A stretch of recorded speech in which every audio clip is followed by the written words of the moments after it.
Well, all right. You're back here again. Thanks for watching and listening to Night Sounds. Here I am, Barry Funkhauser, with Joe and the maybe tardy Josh. And you're listening on 1270 AM, 99.9 FM, KEDO, Longview, Washington, and KTHO AM and FM in South Lake Tahoe. Welcome to the program. We're going to cover some hot topics tonight. We'll have a band interview later on. A guy from Iowa will be on with us in a band called the Nadas. But let's catch up with our buddy Joe, man. How you been in the last couple hours since I seen you last there? Pretty good, man. Yeah, we see each other a lot, don't we? It is Are you like excited to get out of town and go to your native home of Hawaii? it is not my native home. Fullerton's my native home. It's like, here's the thing. I do like Hawaii. I do like Hawaii a lot. But Fullerton is actually pretty cool too. Like I think I grew up in a pretty cool spot. I was like 10 miles away from Disneyland. I was the home of Fender Guitars, so that's not bad. We got a pretty nice college over there. We did some stuff over there, but also, like Fullerton was kind of like the epicenter of like the third wave of ska. So we got like really good bands and stuff out of Fullerton. Remember, some of the No Doubt people are from Fullerton. Social Distortion's from Fullerton. What? Yeah, well. But yes, I'm excited to go to Hawaii. Hawaii, man. Not Fullerton at all. So I just wanted to, hey, stuff. You usually say that you pack a lot earlier than most humans do, just because you want to make sure a lot earlier. I was actually doing a little bit more packing today. Yes. Most of my clothes are already packed. Those have been packed for a couple weeks. Now it's like accessories and sunglasses and some other stuff, whatever. That's it. I got a lot of choices to make. I got outfits I got to put together and things. I got stuff to do. I got to look good. Okay. Okay. But you're all ready to look good though. You have everything all set. You have paired it up. Are you wearing sandals most of the time, or do you have socks and shoes? Not sandals, flip flops. But yeah, most of the time flips. What's the difference? Sandals are different. What's the sandals. Difference? Well, because flip flops have like the toe thing, and sandals don't. Oh yeah, right. Yeah. So I'm like the flip flop guy, but I gotta, I have all of my hats. I have to figure out what hats I'm wearing with what.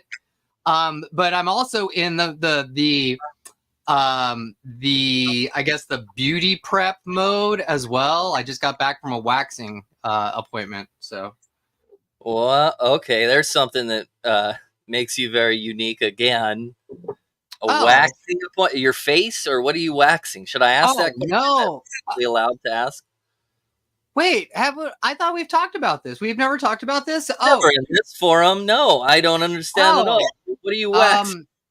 I hate body hair. I just like really have an aversion to body hair. I don't like it. So I take everything. I take everything off. I take everything off. So you're paying somebody to rip it off of you there on the what, every 6 weeks or something? How does that work? Nah, I typically only do it before we go on like a big vacation. So like every 8 weeks usually.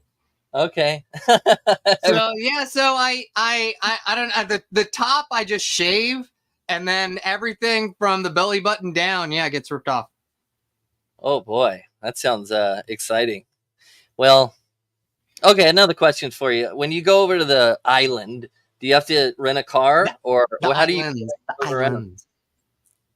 The islands? The islands. There's a chain of islands. So so do you rent a car, or do you? This trip we are actually not renting a car. We're gonna be a little bit more mellow than we usually are. Usually when we travel, it's not typically a vacation, it's a trip, and we go adventuring. So usually we do rent a car, and wherever we are, we get our mileage in. We usually drive a lot, and we go to different hiking locations or different areas of whatever island we're on. Are you gonna this time? Are you gonna rent a car this time? No, we're actually have decided that we're gonna try something different for us, and we're gonna be a little bit more mellow. We're not renting a car, and we are just planning on actually staying at or near the resort most of the time that we are in the Kona area on the Big Island. Well, man, I think that's the smartest thing you said in months because I don't know if you've paid any attention to the gas prices going up, but I'm also gonna stay put. I'm not going on vacation or nothing, but have you seen these? I mean, I'm gonna sound like an old man. Have you seen these prices? These gas prices are outrageous and $5, $6, and $7. Here, let me show you something. Somebody did our local TV station here in Southern California did an expose on the gas prices, and I always love stories. So check it out here. Listen. Yeah, and more car problems for us, but this time at the pump. If you have to fill up today, brace yourself. The average price for a gallon is just under $6 in LA County. KCAL News reporter Rick Montanez has the latest from Hollywood.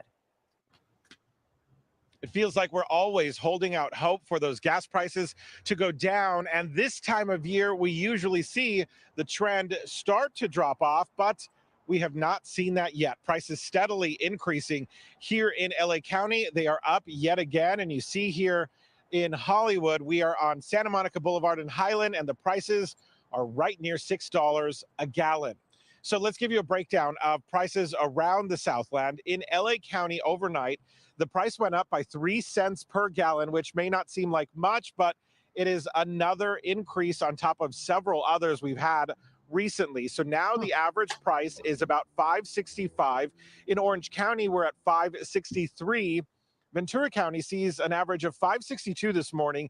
The IE is seeing similar prices around $5.54 between Riverside and San Bernardino counties as we head into the weekend. And as usual, we are well above the national average here in Southern California, but the national average is at $3.85 this morning.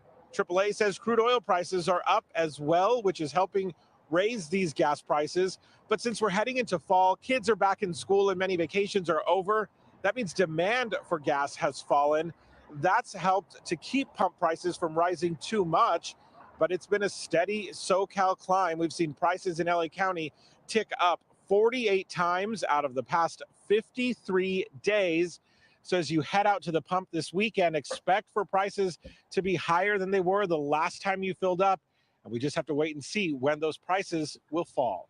Reporting in Hollywood, Rick Montanez, KCAL News. Thanks, Rick. Yeah. That was nice of you.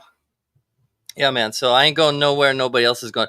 But I did enjoy the fact that that guy Rick didn't go to the one gas station that everybody goes to report the gas prices. You know about the one right next to the studio. Yeah.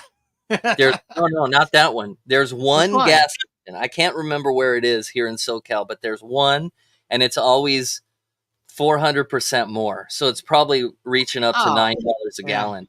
Yeah. And it's like right in the center of town. It's the most inconvenient gas station, the most expensive, but they always go to that one and show you, whoa, gas prices are outrageous. Sure, just like be normal. Okay, Barry, here, trivia question for you.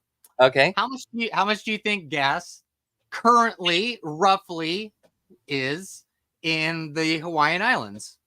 Oh, I would say more than what we got dealing with. All right, give me a number. Just give me a number. Well, what did that guy just say? 580? Yeah. I'm going to say that. I'm going to say like 550, 580. Lower. Yeah. You know what? It's some tricky trick, man. It's like where things are cheaper in weird places for no freaking reason. Oh, okay. It's like 3. Is it 3? No, it's not 3. It's not that low, but it's around 475 right now. Okay, that's still pretty low, man. So yeah, it's one of those weird things that we found out. Gas prices over on the islands actually aren't that bad. It's like one of those things where they do have plenty of supply, and there's only so many cars over there. It's here where it's really high, but food over there is really expensive. Consumer goods on the island is really expensive. So it's kind of like it's flip flop from here. It's interesting. It is interesting, and it makes me dislike them macadamia nut eating cheap macadamia. Don't you be? Oh, please stop. Anyway, yeah, we're gonna stay at the resort and like hang out at the pool and the beach, and there's some good running trails and stuff around. We're not gonna leave. It's weird. We've literally only done the stay at the resort thing when we've gone to Mexico. We've never done it in Hawaii, so it's gonna be interesting. You have a good time. The rest of us here will probably hunker down. Probably our lives won't change. The rest of you schmucks not going on vacation. You have fun. Yeah, I mean, everybody's going to have to still go to work, still spend the same amount of gas, but it's a lot more money now. So that's a huge bummer for everyone. Thank you very much. Thank you very much, Mr. Gas Guy. Who's to blame? We'll find out. OPEC. OPEC and Russia, they're the big gas suppliers. Yeah. OPEC. All right, here's some more news for you, Joe. Did you hear about this historic pig kidney transplant thing they've been working on for a long time there? Have you heard that? I think a couple of years ago they started talking about it in the news where they're going to try to put pig parts into humans. So I don't know if you've heard about that. Not really heard about this, no. Well, they finished the experiment. So here's a report about pig parts. Here, listen.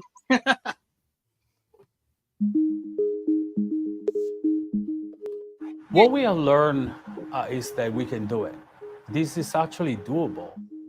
It's the longest experiment ever done in a human. So I think we are much ahead of what was the expectations a couple of months ago.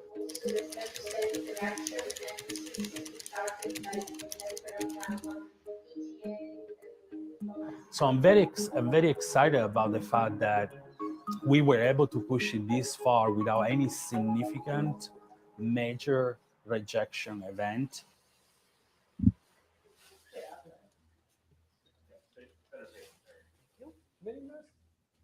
The day 60 will be the conclusion of the study. What Mo has done by donating his body for research is allowed us to do this study. And that's a tremendous contribution to science. And Mo's family needs to be commended for allowing us to do this process. I love you very much, Mo.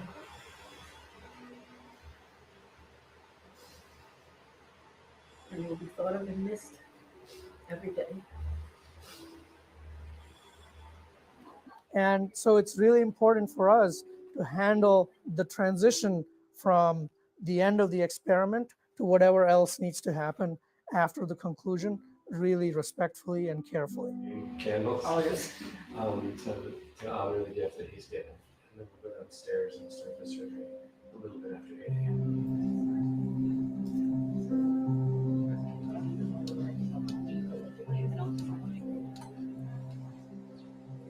Okay, well, anyway, the video kind of. I have no idea what I just listened to, so you're gonna have to explain. Okay, I'll paraphrase. All right, I'll just tell you the Cliff's Notes of what I tried to play you, and it failed miserably. For 2 months, a pig's kidney worked normally inside a brain dead guy, and that was the okay. If it would work, and it did work for 2 weeks. So it's raising 2 weeks hope. or 2 months. 2 months. Sorry, 2 months. Okay, it was 2 months. So it's raising hope for the idea of farm animals inside you, which is interesting. I think it's pretty interesting. Okay, a question that you might know, because this is just like I'm having a hard time wrapping my head around it. It's giving me a headache. Did the guy's body reject the pig kidney at all? Did they have to give it like antivirals and stuff like that? How did it work?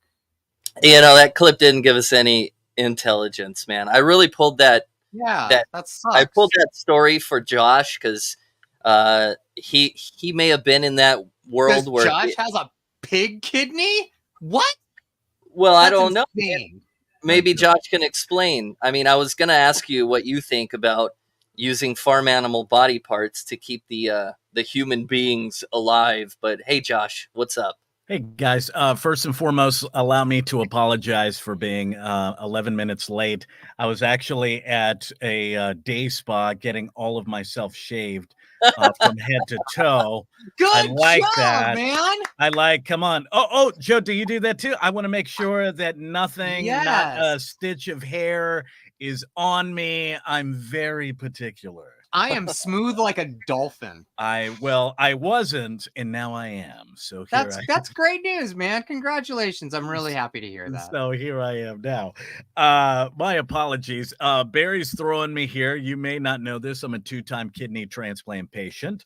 The second transplant right now, I'm going on 13 years. Oh, wow. Yep. So far, I was on dialysis, a horrendous thing. For 5.5 years. I don't wish that on my worst enemy. It is absolutely probably. In fact, I tried to commit suicide several times because it was so awful. So having said that, not to bring down the room of listeners there, Barry, I think you and I have discussed this before, that if there is any way, whether it's a pig or, robotic or AI or 3D development, I'm all for it. Now, here's the problem. I caught the tail end of this story. I will tell you, if 2 months on a cadaver that's dead lasts, let me tell you, why don't you just go ahead and offer me a S-ton of fentanyl? Because I'm absolutely not going to agree to that. That is... that's not even worth my time, man. That's not even worth the time of me telling my family, hey, there's a good chance I'm probably gonna die, but there's this pig from a cadaver that was a good chance. Yeah, no, unless they go a little more in depth on all of that, no. Well, I'm sure they are. I hope so, right? It's not like right? the growing the ear on the back of the mice thing. Just like it's like no, I'm okay with that, dude. I mean, think about that. If they can suddenly do, you grow an ear, you grow a nose, you grow a kidney, you grow a liver. I'm okay with figuring out the stem cell research of me not having to spend one single day on dialysis. Dude, I told Bear I will fly overseas and be the guy with his hand raised going, yes, I'm not exactly ready to die yet.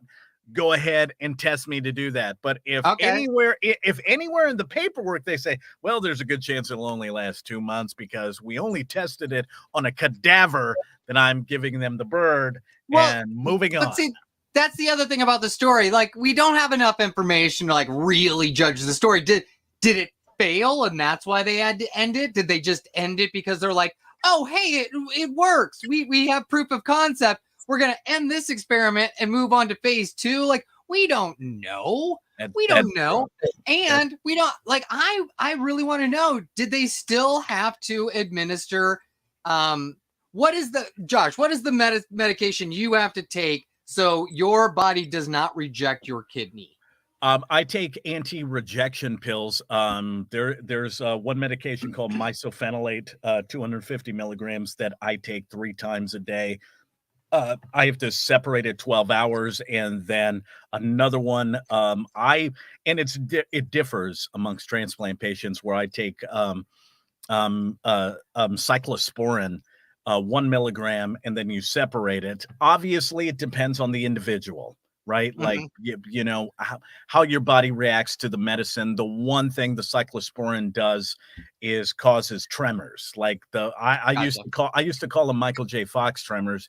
There was a time that they really had to do it where I was like, you guys need to do something about this.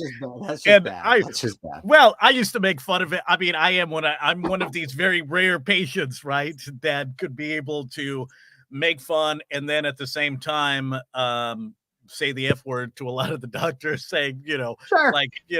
there's many older patients that are like, dude, I just want to do it. And I'm like, that's all you want to tell the doctor? And then I spew an Andrew Dice Clay's soliloquy of why we all need to have a much better plan here. It's ridiculous to me. I will tell you though, man, the one thing I always learned from all of that, and there's something rather eye-opening about being, and I was a rather young individual. The first time I was on dialysis, I was 19 years old. And when I first learned about that my kidney function had failed, I was just entering my senior year of high school. So it was a rather eye-opening experience, because as a 17-year-old guy, I didn't know I didn't know how to react to that. I didn't know what to say or how to sit down with my family, and and the flip side, right? Like they didn't even really know, hey, so Josh, how do you feel about it? And the one thing I can tell you was that my father, and I'm going to say that my mother was a, Catholic, Jesus will save you and yada, yada, yada. I'm not going to get into any of that. Jesus will give you a new kidney. I mean, yeah. So my father was the guy that sat down next to me, and he's like, look, I understand this is your senior year. And I also understand what the doctors are saying. And as you are going to be a future adult, you're going to be 18 years old very soon, and I am going to leave the decision up to you of what you want to do.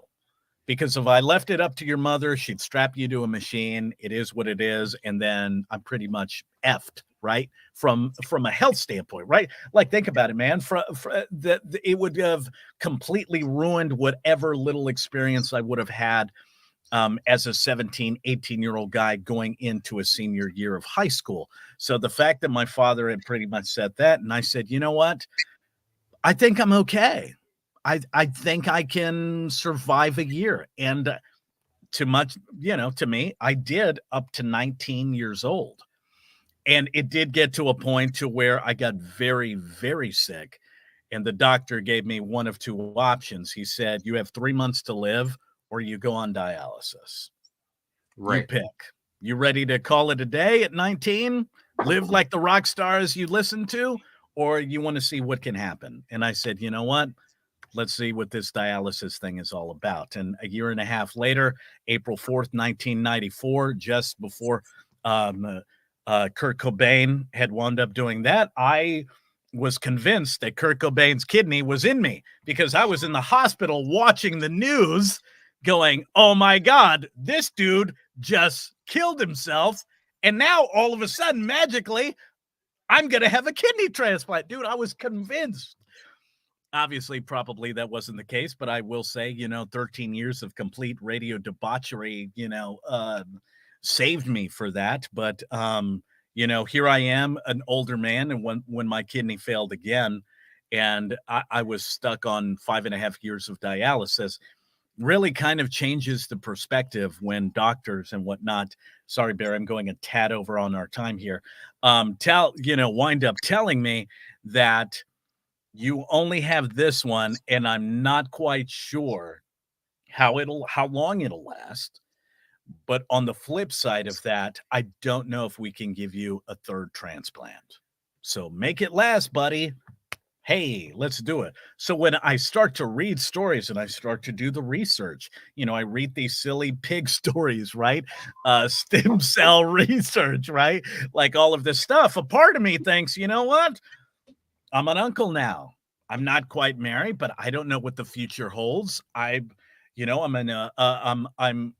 longer abusing narcotics and pills and things like that. And I love my family, and I'm happy, and I'm not depressed. A lot of me starts to think logically from a scientific point of view, I don't know how long I'll live. I don't know how long the kidney will be. But I will tell you this, and you know what? In every podcast and everything, the following statement I'm getting ready to make is incredibly morbid, but I mean it 110%. I'm not doing dialysis again. When I sit down with a doctor and he says, you do this or this, guess what? I'm shaking his hand and going ahead and picking my plot. I'm cool with wrapping it. I'm cool with it. I've had a pretty good life. At the same time, if there's something out there that I can hop on a plane and have something work for me and just be the guy that's like, you know what? I'll try it. I'll try stem cell. I'll try a freaking pig or bear, or whatever, right? I'll do it. But that's kind of the point that I had to come to grips with many, many years ago, and I'm cool with it now. So I'm all about it, man. We'll see what happens. But hey, man, as far as the show goes, I'm alive and well and rocking and rolling and very healthy. And hey, I ain't going anywhere just yet. Where's the cutoff? Are you I was about to fire you, Josh, just because of that. It's like, oh well, if he's not in it for the long haul, that's it, man. Is that it? Am I fired? Is that the end? It's gonna go back to just 2? No. And I thought they all lived till 27, not 19. All the rock stars. Well, you're right. Yes, all the rock star guys were at 27, right? Yeah. But I was there. I was like, I have Kurt Cobain's kidney. Oh my God. Oh, please. If you did, you'd have magical guitar skills. Dude, right? Having bad taste in women. Wait a second. I do have horrendous taste in women. 1 out of 2 ain't bad, though. That ain't bad, my man. Well, tonight we're going to talk about aliens. A lot of UFO chatter tonight. I hope I'll take an alien kidney. Come on. Let's see what's going on. It's probably advanced, But the debate is still on whether or not they need carbon and breathe oxygen. And need water. So the other day we had Destiny Herrera on, the comedian Destiny Herrera. Yeah, she was real funny. Well, we asked her if she thinks aliens are real. So let's find out what she says here. I think it's aliens. I think we're just like an experiment to another species of. Hold on. Where's the video? You got to show the video. I think it's aliens. I think we're just from like my facial reactions. There's some crap going on my thing. Just give me 1 second here. We'll edit this. We'll edit out this live thing in post, right? Ha ha ha ha ha. The girl with the dragon tattoo, you got to show her. You got to. Oh, and after this bit, Josh, let's talk about the. I want to talk about the Mexican alien corpse. Okay. Oh yeah. I saw that, dude. I saw that. I did. I saw that. It's funny. It's so dumb. Okay, here we are. I think it's aliens. I think we're just like an experiment to another species of life. And they're like, look at these, dumb little humans over here, because when you think about it, we are primitive. We are, because we fight each other. We try to kill each other all the time over land that we don't even own. You're born and then you have to pay to live. It's crazy. And then we're killing our own planet for paper that we said that had value. And so I just feel like when you look at it as, if you're a being that's higher intelligence than us and clearly can, travel from one galaxy to another, and our brain's like, oh, that's crazy. But it's because we're very low on that level of where we're at. So I think it's crazy not to believe that I think it's crazy not to believe that aliens have not visited us, because like you said, I'm actually going to agree with you on this, Destiny, is that looking up in the sky and you see all these worlds, all these clouds, I think it's absolutely insane to think, no one's ever going to come visit here, because on the flip side, I'm sure there's some alien, whatever version of alien that is, in a different planet, looking down on ours going, hey, I wonder, what's out there? I just think at some point, yes, we have been visited. We'll continue to. I think as far as war and whatnot, I think, a higher intelligent species, I bet they look at us and laugh and think, these people are all on the same planet. It's like us going to a zoo. Are we going to go into and overthrow a zoo? Yeah. No. What do you think a zoo? Oh my God, no! What do you think a zoo is? A zoo is a freaking prison. It's a prison of animals. I don't understand how all of you people who believe that aliens are visiting us think that these aliens are altruistic and are just studying us. No! Why wouldn't they? Alien life out there, it is going to be Independence Day, and we are going to lose. Have you guys we are going to lose. No, but what have you seen that TikTok where that guy has an alien filter on? He goes, "Oh, Earth is ghetto." You know, like I drove by Earth and oh my God, do you see what they're doing to each other? It's, I think, why would you want, it's almost like, again, let's say we look at zoos, right? And we're better obviously than them because we encage them and they do what we want. Why would you want to go and overthrow a zoo when you know that you can control them and you do whatever? Why? They're dumb and primitive and you know natural resources. Oh my God. Do you realize how? Oh my gosh. Okay. Hold on, everybody. Water I think Joe might very, explode. very scarce in the entire universe. Do you Joe might realize explode. how we? Oh my God. Okay. How what? Everybody, hold on. I want to understand that you don't believe that we're primitive compared to other beings. We are. That's why I'm saying that we would, if there were aliens that are here, why haven't they just taken us over and taken all of the natural resources of our planet to save their society? Because our planet is ghetto. No, it's not. They don't need our resources. Yes, they do. You know In the entire universe. Diamond? No, Right they don't care about that stuff. But do you understand just how scarce water is in the universe? But listen, water. Okay, listen. Water is what we consider is like what you would consider having life. You don't know if other beings on the planet don't need water. Yes, we do. If there are carbon-based life forms, they need water to survive. That is just how do you know that? Because we know the but you're defining it as what we consider is a natural resource or a resource that we need as human life. We don't know that. They may not need water. They may need some other mineral or some other element that we don't even know about.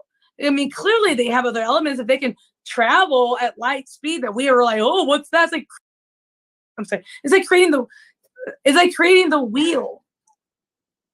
You know what I mean? It's not creating the wheel. The wheel comes from intelligence. These are just natural resources that are in the universe that we have discovered and understand their properties of.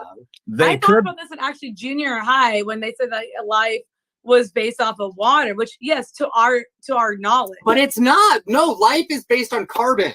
Carbon is the building blocks of life. How do you know that? You have not been we know that scientists already have proven that carbon is the basis of life forms. Understanding right now. I know.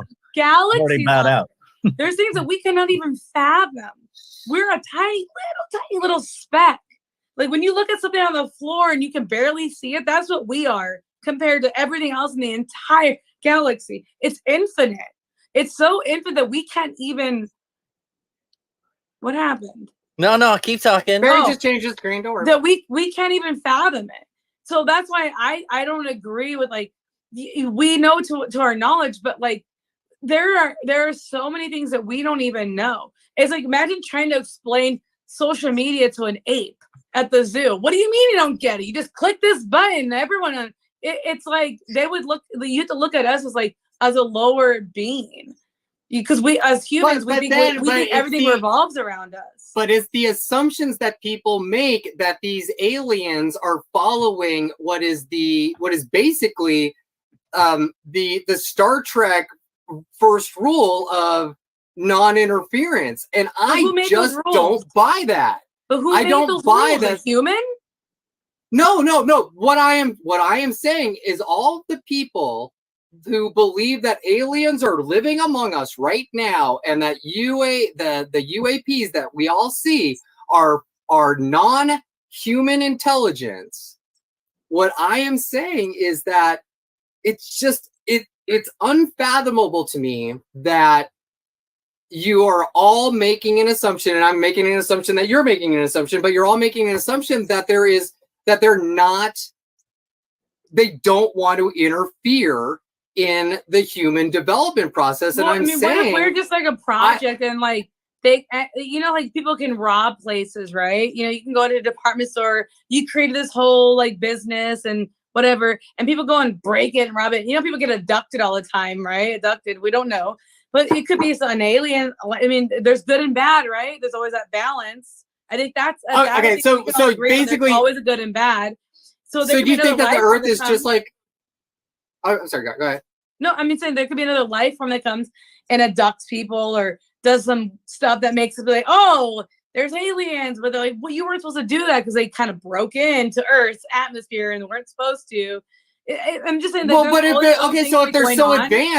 they're so advanced, then why do they need to continually abduct people? Why do they need to continually come to Earth to study us? If they're so advanced, why haven't they just figured it all out? They're light years ahead of us technology-wise, you're saying. So why do they need to continue to study us? Why haven't they just figured it out? Like, you know, people have ant farms, right?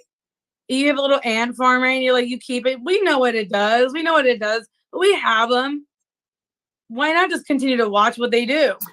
And then every now and then, like, well, let's go see what happens when we do this. Oh, look at they got scared. Put it on if it's the Hitchhiker's Guide to the Galaxy definition of alien exploration, the answer is 42. But also, too, think about it. Why would you even want it? Like, would you want to invade something that is so primitive to your technology? What's the point in getting at? Like, there's nothing you can get from it. Resources, again, natural resources, and humans do it all the time. Animals did it before humans were around. It's just the way that living things you're work. Basing it off of human resources. Our resources may not be nothing to them. You can go to, again, back to a zoo. A monkey could say, you know, whatever fruit is a resource, right? But it's not a resource. We're like, yeah, we like it. Do we need it? We can get it no matter what. It's there. So why would I be going to invade a zoo to get all their resources? Do you know what I mean? That's what I'm saying. It's our way of thinking. This is what is what's the word? I'm trying to think of the word. Like a resource, I guess. It's like we're calling them. Sorry, that we think is what is a god? Oh, I can't think of the word, but it's something that we see valuable. We see it as valuable. It doesn't mean everybody else sees it as valuable. We say it's valuable. Just like we say gold is valuable. We say paper and money is valuable. We said those things. Other planets may look at that and be like, oh, it's like sand. You know, like sand, there's a lot of it. Why would we want it? But what if sand was like a resource? You know, sand is a resource. Sand is what we use. To humans.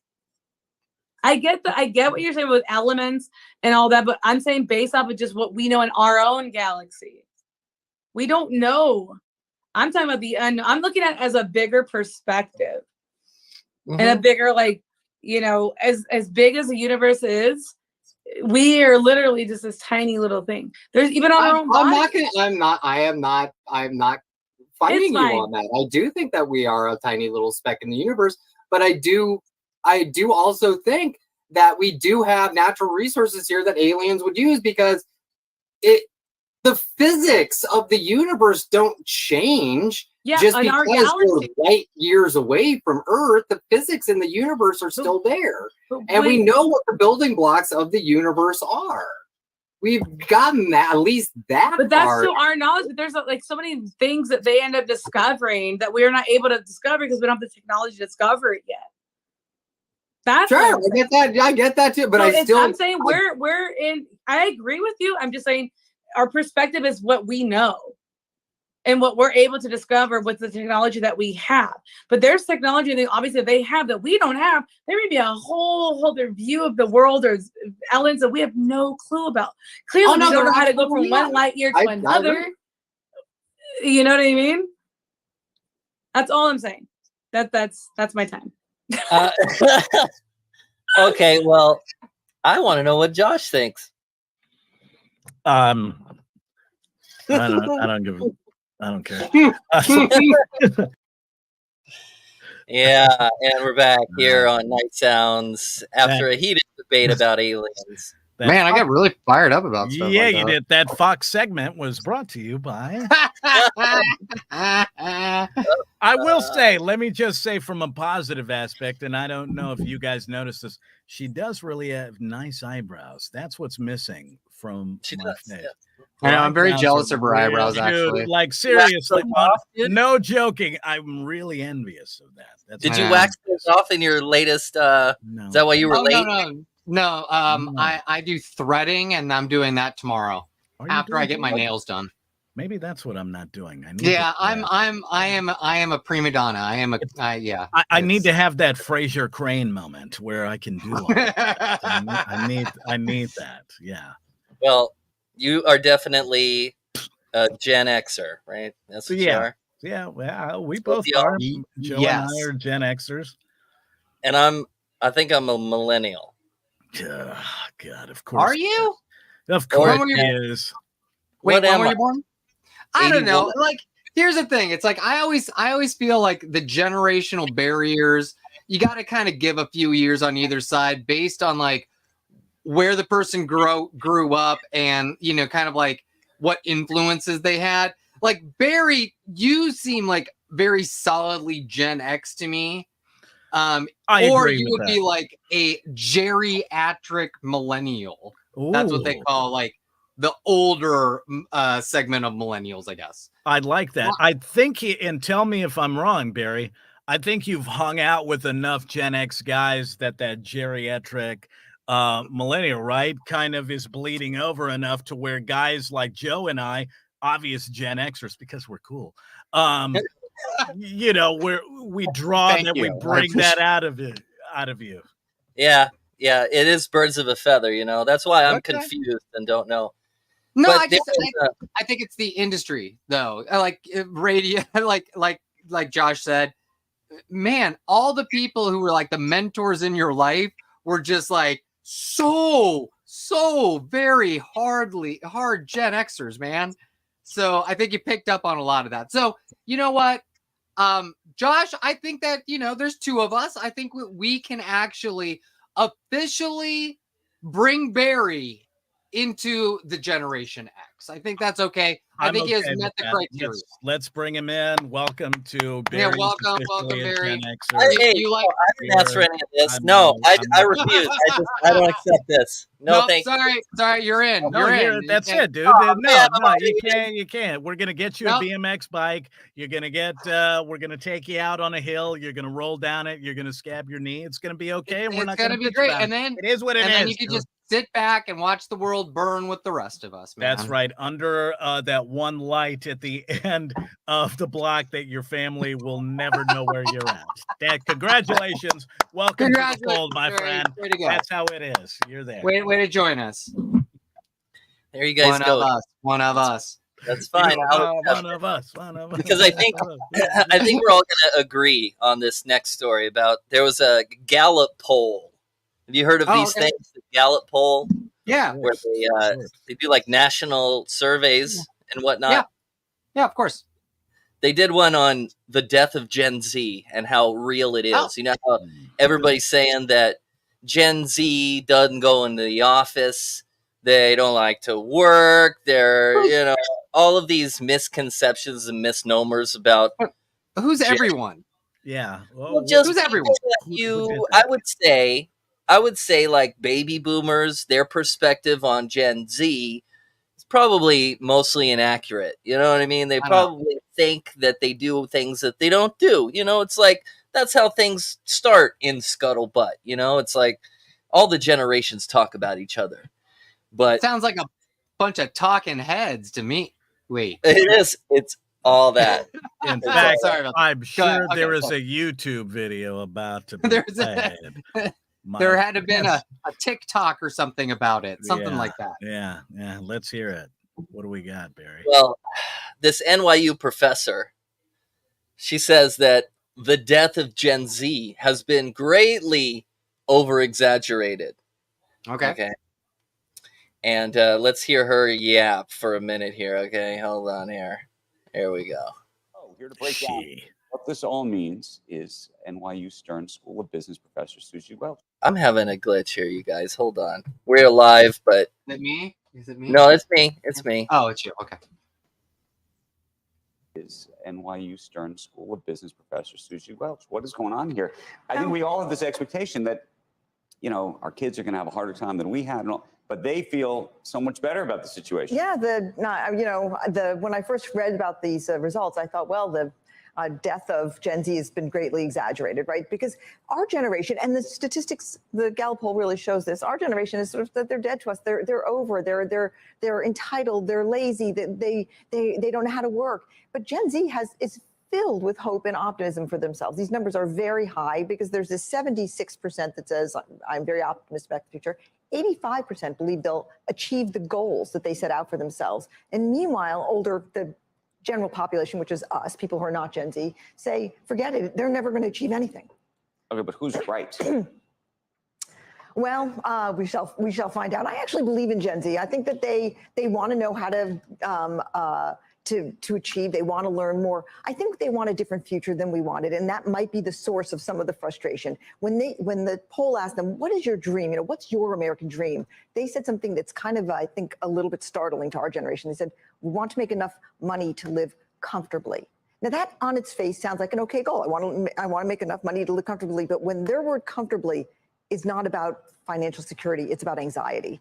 If you look deeper into the results, right? They'll do anything to avoid anxiety. They want to have lives that are anxiety-free. And that's why we saw quiet quitting, right, lazy girl jobs, fun employment, all of those trends. And you think if this poll was taken of a generation or two back or three back, the answer would have been not just, I want to be comfortable, yes, but I want to do better than my parents? Yes, absolutely. Because that to me was what I thought was the American dream. That's right. They have a very tamped down, diminished American dream. And who's to say it's wrong? Maybe that but what we see, what the implications for business are, is that they are moving away from work and business being the source of their happiness and self-actualization and identity. I can't say I'm shocked or surprised. I mean, they grew up with the Great Recession, followed by COVID and the pandemic and crazy lockdowns. Yes.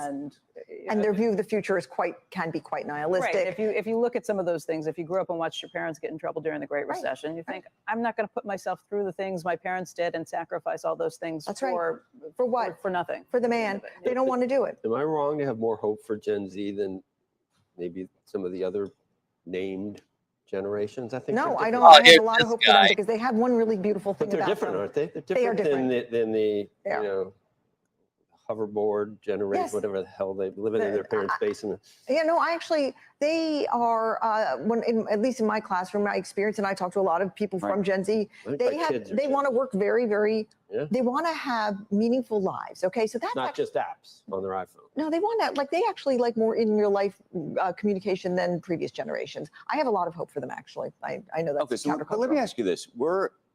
We've been talking about the UAW this morning with the auto union. And we've now seen a sort of union movement with UPS across the country. It's happening broadly. Yeah. How does that play into this? I think that Gen Z would be more likely to want to be unionized than previous generations, because they don't trust institutions. I mean, and their trust institutions all-time low. Because they don't trust, they're not going to trust their boss to The say. union's not an institution. Well, they don't know that yet, right? They see They're some of the worst. the management at the union. Okay, they are going to pick management as being the institution, the man, the boss, and I think they'd be more likely to unionize because they don't see work. They don't see, okay, if I unionize, it's going to hurt my upward trajectory. It's going to take me out of management because they don't have long-term views about how long they're going to stay at a company.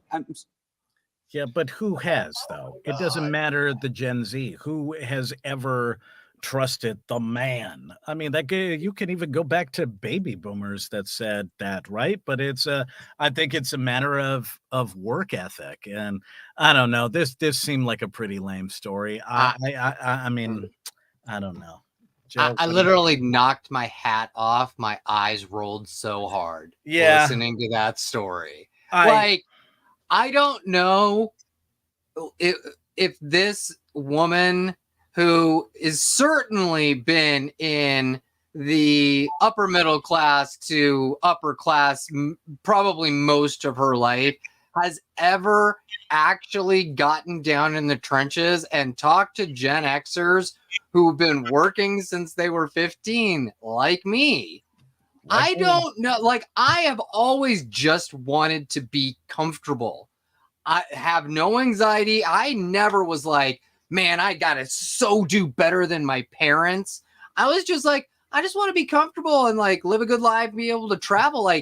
you know, and you make those types of decisions. I watched my dad not travel and not go to all these places that he talked about incessantly for years, trying to raise our family, and he, you know, never going anywhere. And that's so it's why I made it a priority. Like, travel's important to me, and I got to do it now because there might not be a later.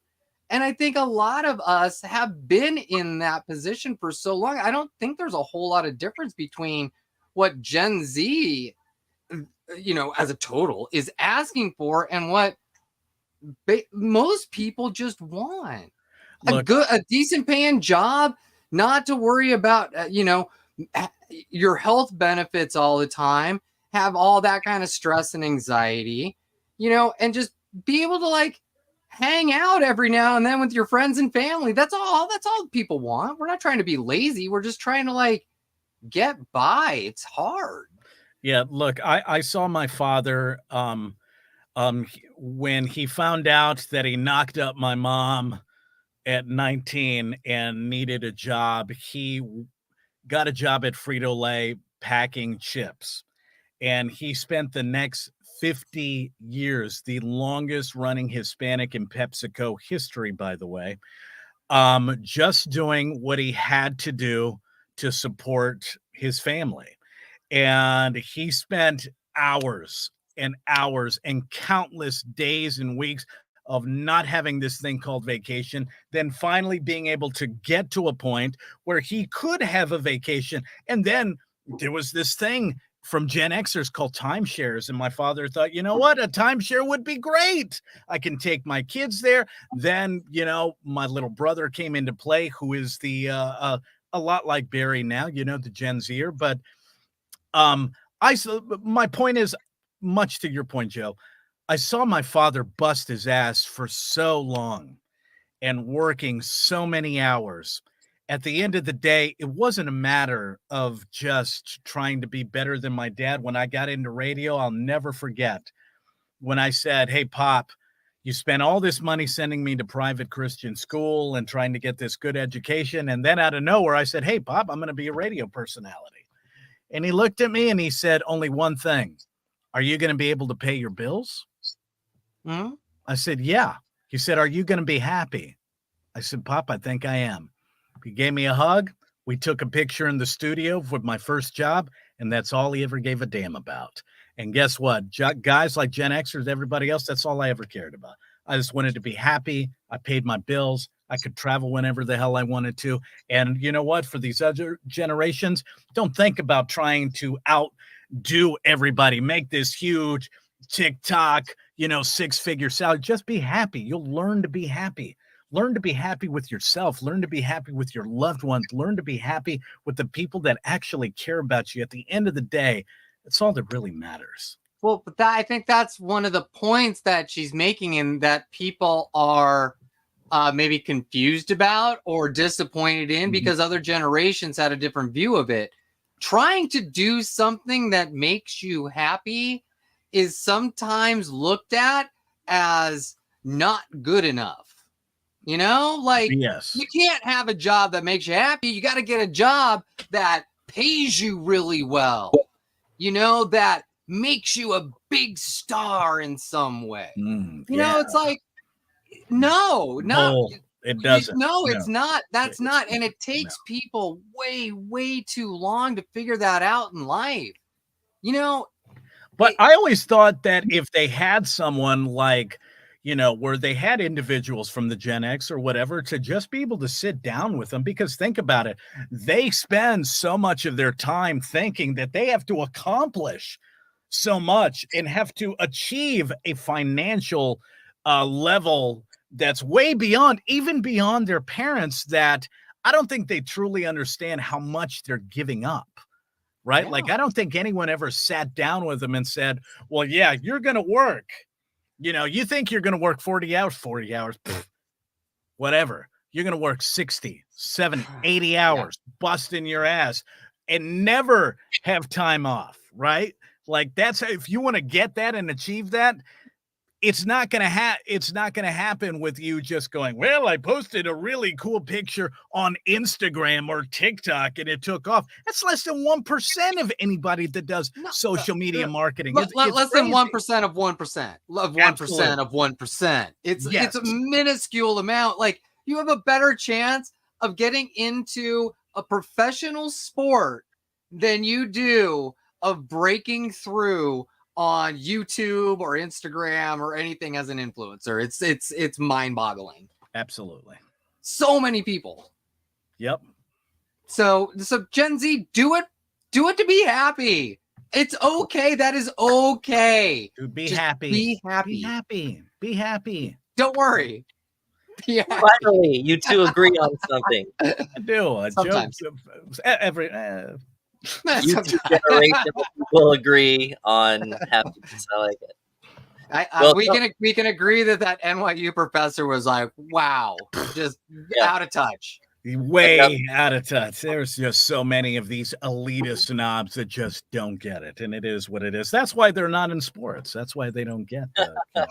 Well, hey, coming up tonight, not only do I know that Josh is reading my notes, but we get your email there, listeners, and this is only our third show here live on Night Sounds. Thanks for listening. You are the original 12 listeners. If you double yourselves. Wait, we have double digits? That's insane. No. Oh, we got 6. We're good with 6 right now. We might get 7 today. Hey, it's better than the negative we got last time, so that's great. Oh, we got an email already, and we'll cover it in the next hour here, along with a bunch more UFO news.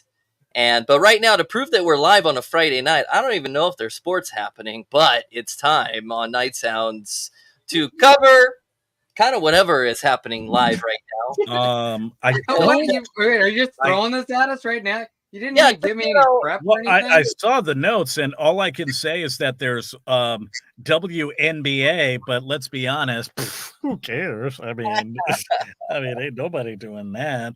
All right. Well, I can talk about a little about baseball. The Dodgers are up in Seattle doing an interleague game tonight. The Dodgers are actually, they're first in the National League West, ladies and gentlemen, with 88 wins and 57 losses. The Mariners, they're not too shabby. They're at 81 wins. So looks like it's going to be a good game tonight. That game, first pitch, 7:10. There you go. PM. And as far as college football goes, when I was living in Maryland, Maryland is playing Virginia. Right now, they're all tied up in the third quarter here in San Antonio, Texas. UTSA taking on Army, and Army's unfortunately whooping our butts, 22-14. And then Air Force just laying the hammer down on Utah State, 29-0 in the second quarter. There you go. College sports. There you go. College football there. I like it. Any golf news today? No golf news? No golf news. I will be all over that for you. That's like a weekend thing, isn't it? That is. Well, no. typically not really, because they'll start, right? They'll start Thursday getting warmed up. Yes. Friday will lead into Saturday and Sunday and whatnot. Well, I mean, Thursday and Friday, you play 2 rounds to see if you make the cut for the final round. Got to make the cut by and then usually they take it's usually like half the players. So like 126 players usually start. They'll cut that in half after the first 2 rounds based on that average. If you don't make the cut, you don't go on to Saturday and Sunday. And then Saturday and Sunday, they play in 2-sums instead of 4-sums. That's right. Right now, they're in Silverado Resort and Spa in Napa, California for $8.4 million purse. It looks like it's called Fortnite, but I like to call it Fortnite because because of the video game, of course. I mean, because of the video game. Were you ever any good at that game? Oh, dude, no. I am probably the worst at video.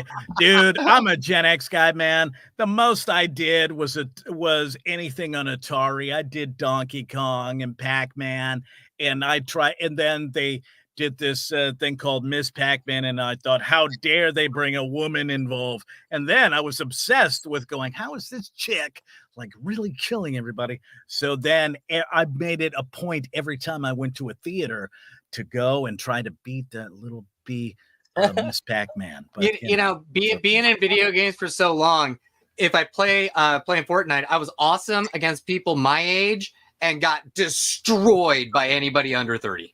There you go. With 46 seconds to kill, baby. That's rock and roll.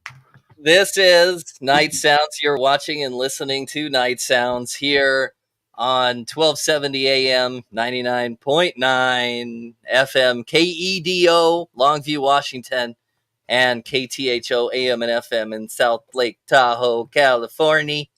This is Night Sounds. Right. No, we're talking about border towns. You said Texas, man. And I remember when I went to, I'm trying to remember where I went, but you'll probably get a kick out of this story. I was running across America, and we were stopped at Dallas, Fort Worth, kind of. Okay. No, it was before then. It was like El Paso, right? Okay. That's right at the border. El Paso's right at the border. Right. So we were there for like 2 or 3 days. Yeah. Okay.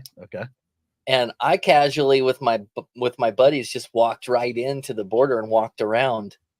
And it wasn't until later that we found out that like that part of Mexico is very dangerous. Like the most dangerous. Absolutely, dude. I mean, back in the day, because I'm older than you, even back in the day. No way. Just a little. Just by a hair, man. Just So by a hair. I thought. Yeah, just by a hair. But here's the known fact for since we're talking border towns. If you go further south to Texas, the Rio Grande area, Mexicans as far as the eye can see, but let me tell you, fun, dude. Back in the day, you could go after spring break, you go party hard in Mexico, come back, no big deal. Now pretty dangerous. And it didn't used to be like that. Now, also in Texas, El Paso, back in the day and now, nobody goes to Mexico there. It was bad then. It's bad now. It's always been bad. Gang. Oh, dude. That's where they find bodies the minute you go in. Dude. As a kid, I always knew not to go to that part of Mexico. Always, dude. Yeah. Oh, no. That's the kind of tourism I love, though, because you go to a town, you do no research, and then you walk through like Mr. Magoo derp through like the most gang infested, and everybody's looking at you with their side eye, and you're like, "Nice to meet you. I'm an American." Yeah. Do you know where I can get a poncho? Where's the chiclets? Yeah. No. Boy, there's a lot of economy here. Why are all the buildings closed up and boarded up? It's not even 5 o'clock yet. Dude, but I'll tell you, man, you've got that very kind face that I think people are genuinely shocked that you're there. So they're like, well, I mean, I would normally like rip his throat out, but he seems like a nice guy. Let's get him. Yeah, I didn't see any problem whatsoever. I don't know what it is, man. I'm telling it's your face, dude. You've got that goofy, like, and they feel sorry. They're like, all right, let the widow go. They feel sorry. Well, yeah, because I have a kind face. Oh, so sad. He's kind. Let's not take his money. Let's not murder him. Who's going to pay for this guy? Yeah, he probably has a family that loves him. We should leave him alone. Is that what you're saying? That's exactly what I'm saying. They feel sorry for you. They're like, this poor guy. I just was lucky. I can't believe I got out alive. That's all. Dude. Seriously, bro. Like, no. No, sir. Because in Tijuana, man, they make you. There's a bridge you walk through, and there's a lot of like. I had some New Zealand friends that wanted to go get a tequila worm. Nice. Yeah. And I was like, I guess we can do that in TJ. And they have their passports. So let's go. You want another stamp? Let's go on down. So we did the walk, found the tequila and stuff, and that also is a little depressing. But it was, at a time where the borders were closed, a lot of military down there on both sides. Never seen the Mexican military. That is a trip. Yeah. But yeah. Going in, it's kind of I always thought it was rather intimidating seeing guys with actual machine guns and tank there. Unless you're drunk. Like you're like high-fiving guys in tanks. Hey, orale, what's up? Just bypass, just not taking anything seriously. And then you sober up and you're like, oh my God, what is going on here? What did I just get away with? Exactly. Gosh. Yeah. Man. Little tequila, liquid courage, my friend. It helps. I guess the moral is visit your neighboring country every okay. so often. It's You'll fine. be okay. That's right. Just don't Google it before. Just walk on in. And take smile and wave. Barry. Take a guy like Barry with you. You'll see. Hi, everybody. Okay. I'm here to make friends and smile. That's it. All right. Yeah, no. Now that I've seen this again, no, don't go to a neighboring thing. Barry is the anomaly. Like that's the one very goofy white guy that might not get you kidnapped, but let's be realistic. I look at the video here, it'd be Joe and I going. And then Joe and I going, okay, how are we going to make sure we both don't have to figure out how much money we have in our sock to pay off the cops? I got stories for that all day. Barry, you're an anomaly, brother. You're an anomaly. I don't know how you managed to do that. For living my entire life in Southern California, I have never actually physically crossed the border. I've only flown into Mexico. You know what they're doing out there down south, man? They're just revealing everything. You see the latest reveal that Mexico did, man? Let me show you. Oh, oh no! It's an alien corpse. Oh, what are we going to do? Oh, it is totally for real. Here, let's watch this. Here. It looks like a really bad like rock, like chiseled rock sculpture. That's really what it looks like. I thought it was an alien piñata that someone was trying to sell. I didn't know what it was. Mummified. Oh no, it's just no, it's horrible. Stop. Like Barry, you don't even need to run it. This is the most ridiculous nonsense. I was like, just stop. Oh man, they brought this into their Congress. They literally brought this into their Congress for a UFO research. Like summit, right? Yeah. You know what that is? Oh man, I just don't understand. That's it's like ridiculous. When they were filming E.T. and they have to do numerous ones, that's the puppet that got stuck outside in the rain and shrunk. That's what that is right there. That's what that is. And then they found it. And then they found it. They're like, oh my God, it's an alien. I can't believe it. Yeah, okay. Even Drew Barrymore was like, I don't need a writer to help. I don't need a writer for this. Well, didn't they say it was something like it got debunked almost immediately. They were saying like that's what? Really? Like that's everybody was like, oh hey, like Stamper was like, oh, send us a sample. Reuters is like, oh, we'd like to send us a sample. They're like, oh no, we can never send you a sample of this. Oh, you would never understand the technology behind the way that we scanned it. It's paper mache. It's never been. It's it's so dumb. It's just so dumb. Okay, talking to like non-story.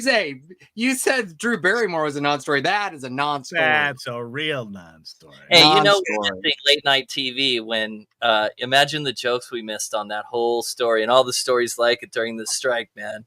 All the jokes, all the writers going, I've got a line. A handful just writing them down. Got it. Oh wait. But do you remember the last strike? What happened? Do you remember? Like, okay. I just remember that the week after the strike ended last time, the late night hosts, I remember Conan specifically, he was like, I got months worth of jokes, guys, going way, way back.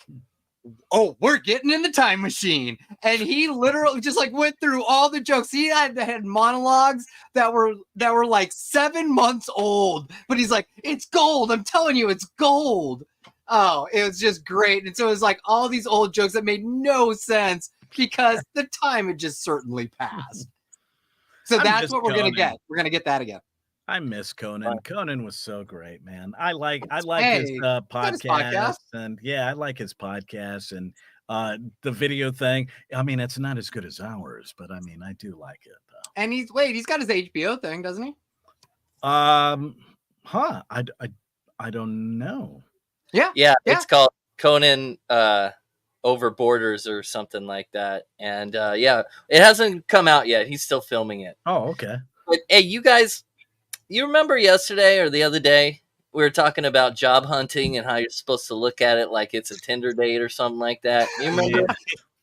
Yes. All the heartbreak that you get with the job dating and blah blah blah blah blah. Yeah. What did we come up with as what was our summary on that? Like our opinions. Do you remember?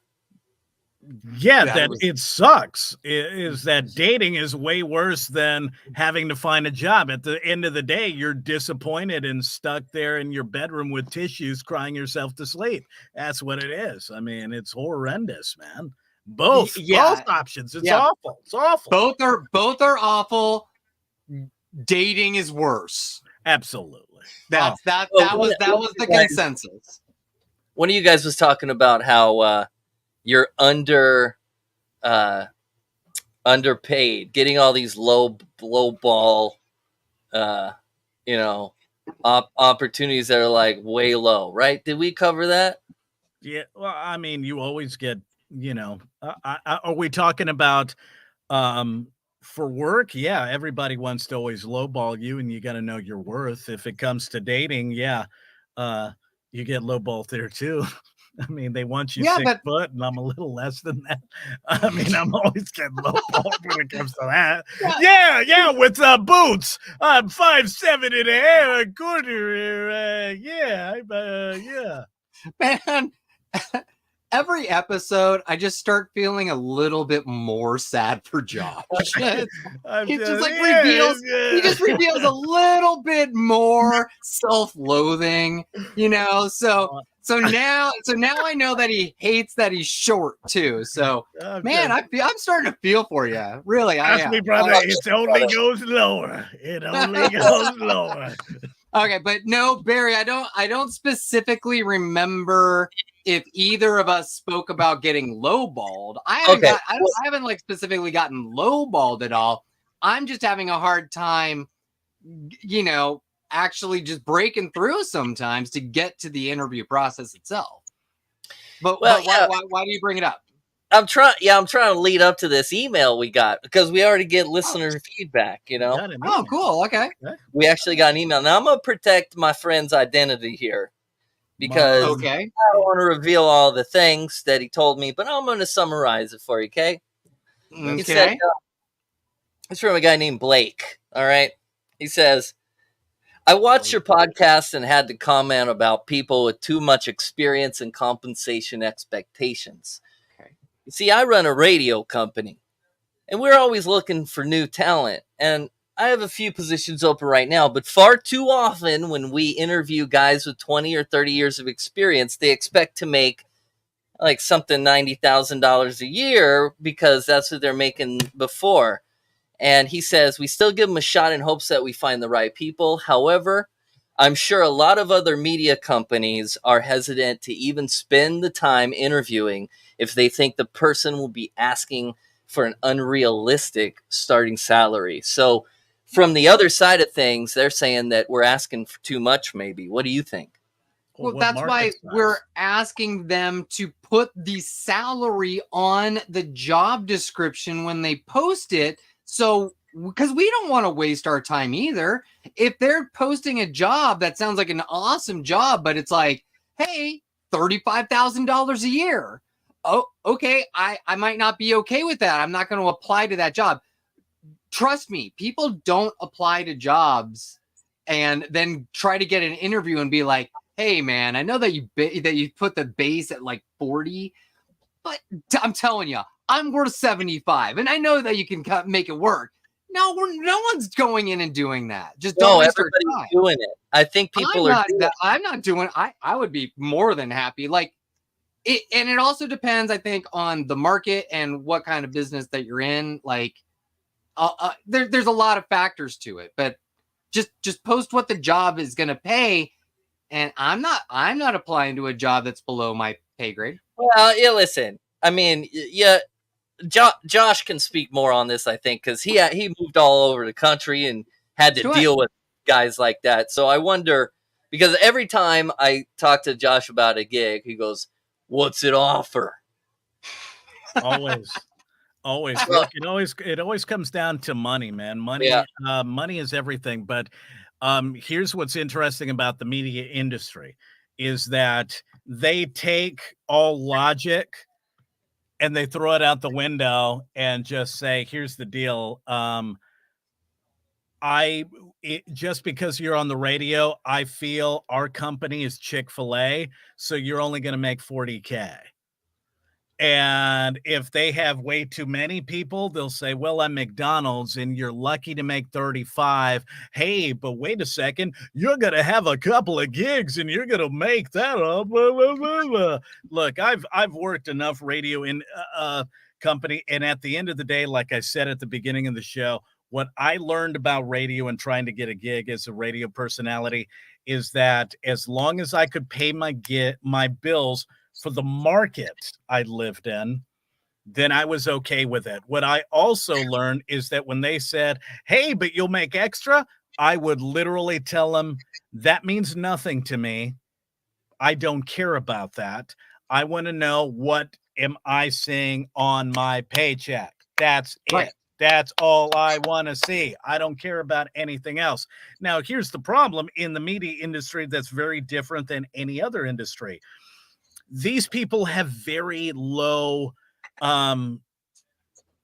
what's the word I could say? They're cheap. They automatically assume they're super cheap, and they automatically assume you're on the radio and you're expendable, and they will pay you the lowest possible fee they can pay, and then try to sell you with other stuff and say, "Well, you can make so much more." If you ever want to get into the radio industry, be prepared to make the lowest salary possible, but you're going to have a smile, but don't expect to go to Europe or like have a yacht and have a really good time, because that's not going to happen in media. Oh, no, Media you can people don't do that. Yes. Really good time. Yes. Lower your expectations all the way down. We were also talking about, do you really need a yacht to be happy? I don't care about having a yacht. I don't need a yacht. One of those little Yachts cheap boats. Yachts are work, man. Yeah. One of those little boats you see at the side of the road that has a little dent. I'm okay with that. I can go fishing. A dinghy? A little dinghy. Oh, yeah. A little rowboat. Yeah. Little inflatable raft. But now let's get out of the realm of radio, right? Just a job in general. I think what the problem nowadays I've noticed is that individuals of any age have a very difficult time understanding that sometimes you have to be okay with starting at the bottom, showing a certain amount of work ethic, and working your way to the top. Yeah, you might earn 16, 18 bucks an hour. That sucks. And you start part-time. But here's the beauty.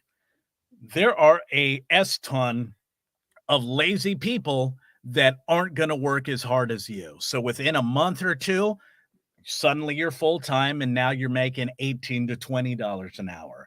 Then 6 months down the line, you're assistant manager and now you're making $25 to $27 an hour. You just have to be willing and open to putting in the time, the work, and the effort, no matter what you do. But you have to understand that you're going to have to put in the work to do it. And if you're okay with that, then you'll be happy and you'll be okay with whatever new industry you try to do. Just don't expect something like that in radio. That ain't gonna. And I think that's, well, I mean, I disagree. I think it's a matter of changing industries is hard. And yeah, you got to start at the bottom. There is a success story. My friend actually did start a new career, started at the bottom at Costco, pushing carts, did it, worked his ass off, went in every day through the rain, all of it. Went from pushing carts to, doing some membership. Now he's a supervisor in training. He's making $30 an hour. He makes 45 on the weekends. He's getting benefits. It was a good career change for him. You know, and sometimes you have to put in the work. Like, look, I'm trying to break in from marketing and promotions exclusively back into broadcasting. I've been doing podcasting now for free, basically for a year, just to get my chops back up, to get my interview skills back, meeting people like you and Barry, and getting back on. You know, so I don't know if it's unrealistic expectations. If I'm going for a community management or a marketing job in Los Angeles, I'm going to expect a good salary. You know, I am making, you know, $50 an hour as a consultant. Yeah. And I am making, you know, a decent salary. Working in radio, I'm starting over a little bit. So I got to. Starting over, you ain't gonna even. Hey, listen, you think you gotta? We work in trade here in the radio business, man. We're right. It's like, what? How many potatoes you got? We'll take them. Yeah. I look, I trust Barry enough that, you know, he's working all the right angles, but having worked in the industry as a radio personality in pretty large markets for 25 plus years, I absolutely expect I'm not making anything for a while. Because I just know how it is. Now, I hope Barry can work his magic and we can all get paid, you know, enough to make me happy and not have to work all these other gigs. At the same time, I'm also not holding my breath. That's so sweet of you, because yes, if you hold your breath, you will die quickly. Yes, sir. Okay, well, coming up next, we're going to talk about UFOs. But first, a message about Starbucks. This is Night Sounds. Well, Josh, fall is upon us. Thank God I can't take this weather anymore in Texas. No, the weather. Something's happening to my thing. I'm sorry. Hold the phone. We're going to try it from here. Yeah, I was trying to see what was going on. We skipped a little bit. Hackers and Tony and God, I can't take this weather anymore in Texas. No, the weather's still going to stay. You stuck till October or something. Oh! That global warming, man. Man, it is. That's what they say. But with fall comes the flavors, and I don't know if you've noticed that pumpkin spice has been back. That's yes. You know, I'm a Starbucks guy. I've been so upset with Starbucks lately because they continually raise their price on my grande vanilla latte with one Splenda. I think I'm paying $7.25 for it now for a grande. And do you bring in your own cup? Are you that guy? No. I won't bring. I suggest being that guy. It's kind of cool. Why? Like you maintain a relationship with the barista like you never have maintained one before. When you hand her or him a plastic cup, they light up with joy. Wait a second. Are you talking about like an actual coffee cup or like the little to-go ones that you drink, put actual coffee in? At Starbucks, you can buy the plastic Starbucks cups. That's you haven't seen that, huh? I don't think I ever paid attention because, well, I never wanted to be that guy unless I just wanted their coffee. Then I'll bring in their thing and say, hey, you know, give me the grande of that because I know it'll fit for that. But I'm still charged the same. Now, if I can get a latte, is it going to be cheaper? It's like 30 cents cheaper when you don't get when you bring your own cup. Yeah, something like that. Well, that's not. I mean, I was hoping you were going to say, yeah, it's like $4. Then yes, then I do it. Then I do it. Yeah. Well, Starbucks is doing something for you and us people who like to drink chocolate dirty water. That's right. Yeah. Well, if you have the Starbucks app and you have a friend, they have a BOGO offer going on right now, and it's 4 dates. It's today, the 7th of September. It's the 14th of September, the 21st, and the 28th. If you get the app, the Starbucks app, you'll be able to get a free fall beverage with the purchase of another free fall beverage. So that's how they get you. They still want your money. So I'll spend the $7.25 for my grande. I've got the app, right? Because that's usually if I, like get a gift card or something. So that means I can pay my $7 and then tell them, hey, here's my app. Give me another one for free. Okay, I guess double it. All right, I'll do it because I'm a junkie like that. Why not? Who can't use caffeine? That's the only reason, dude. That's the only reason I don't buy. Like, hey, give me 4, and I'm not sharing them for me throughout the day. Yeah, then I would do it for sure. Yeah. Well, they're coming for you. Yeah, but you have to buy one first. These unbelievable, dude. I mean, when is enough? Stop raising my. It's milk. You're putting milk in. Drives me crazy. But I still, like I said, I'm a junkie. Sometimes it's not even milk. Sometimes it's hot water. It is. That's all it is. But I'll tell you this much: I was so upset with them. I started trying other places. I was cheating on it. Like what? Dunkin'? Is everybody loving Dunkin' over there where you're at? Dunkin' and this place called Black Rifle Company. And that's aggressive. Very aggressive. And I liked it because I was angry. I was like, a Black Rifle, yes. And it was exactly $1 cheaper. But you know what? I hate to say it. It wasn't as good as Starbucks. Well, is what it is. I guess. Yeah, they're gonna get my money. I can be mad. Hey, I can be mad about it, but they're still gonna get my money. But whatever. They're trying to fake a deal for you, so go ahead and partake in the BOGO going down. So okay, wait, before anybody gripes, I'll caught you up with this. I know, Joe, you have a lot to say, but I have to play this one for you before we comment about Starbucks, because the audacity, the absolute audacity of these people. Dude, listen, okay, I'm going to calm down and play you. They're changing the logo, guys. Here you go.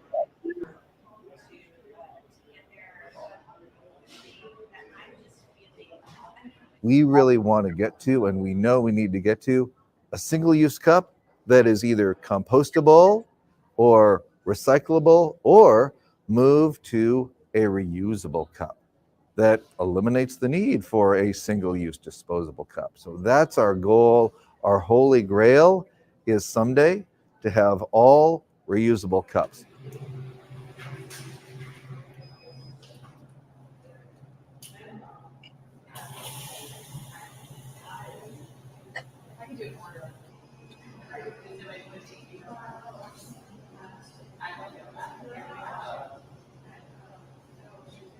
We know that if we can crack the code and figure out how to implement a reusable cup system everywhere and not have any more single-use disposable cups, everybody will follow and we can change the system.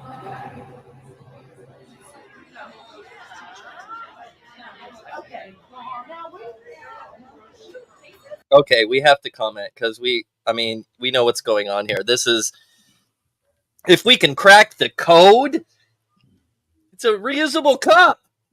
Just say, we don't have any more. You got to bring your own. You know how long that would take people? 1 day. Oh, crap. I got to buy one? All right, here it is. Sell it to us for 27 cents, and then that's it. Let me tell you why you're wrong. On that. Crack the code. Look at this guy, the head of plastic waste. How many eggheads do they have working on CEO of sustainability, talking about cracking the code on a cup? I'm sorry, go ahead. Wow. It's like I thought I got fired up about stuff. Wow, Barry. Dude, I was a little cups. I was a little I do the reusable cup, and every time I do it, the barista is like, oh, okay. Like they should make a big deal out of it or something. You know, it's just like, you know. I'm gonna send you a very heated email now. This is ridiculous. Wait, is this how I sound? Like, dang, man, you're coming out like real aggressive right now. I'm like, woo. I'm like, my heart palpitating. You got me all nervous. Like I gotta like button myself. The audacity. The audacity. The audacity. Look, man. I don't know how it is in California. A bunch of you hippies out there, but I'll tell you here in Texas, what happens is that at one of the largest chains of grocery stores, what they've begun to do, literally, I want to say about 3-4 years ago, they started selling these really cool bags. So instead of using paper or plastic, you bring in your own bag, you bag your own stuff, you put it in. Right? See, you guys are shaking your heads. How Super long easy. did that take? Right. Super easy. Yeah. No one uses them. Less than 1% uses these bags. No one brings them in. It depends on the side of town, and it's normally on the more uppity, high echelon areas. Okay. They do. Everywhere else, no one brings in bags. No one, they still use plastic. It's completely useless. So when I hear a story like this, I think of the same thing from the grocery store. No one in Texas is just going to be like, hey, yeah, of course I will. I would have helped us CO2. No one's going to do that. No, it's not that. no, Okay. no, do they no, charge you? Do they charge you for bags at your grocer? They do not. And Okay, that is where charge they here. should. Okay. That's, they charge here. But yeah, I figured you were going to say that. I figured. Okay. So there's that thing. I always bring my bags to the grocery store, my own bags to the grocery store. I use it all the time. But I feel like it's different than the Starbucks thing. Like going to the grocery store is typically like a singular event. You go from your home, you go to the grocery store, you come home, you unpack, right? Most of the time when people are getting Starbucks, though, it's like they're getting Starbucks on the go.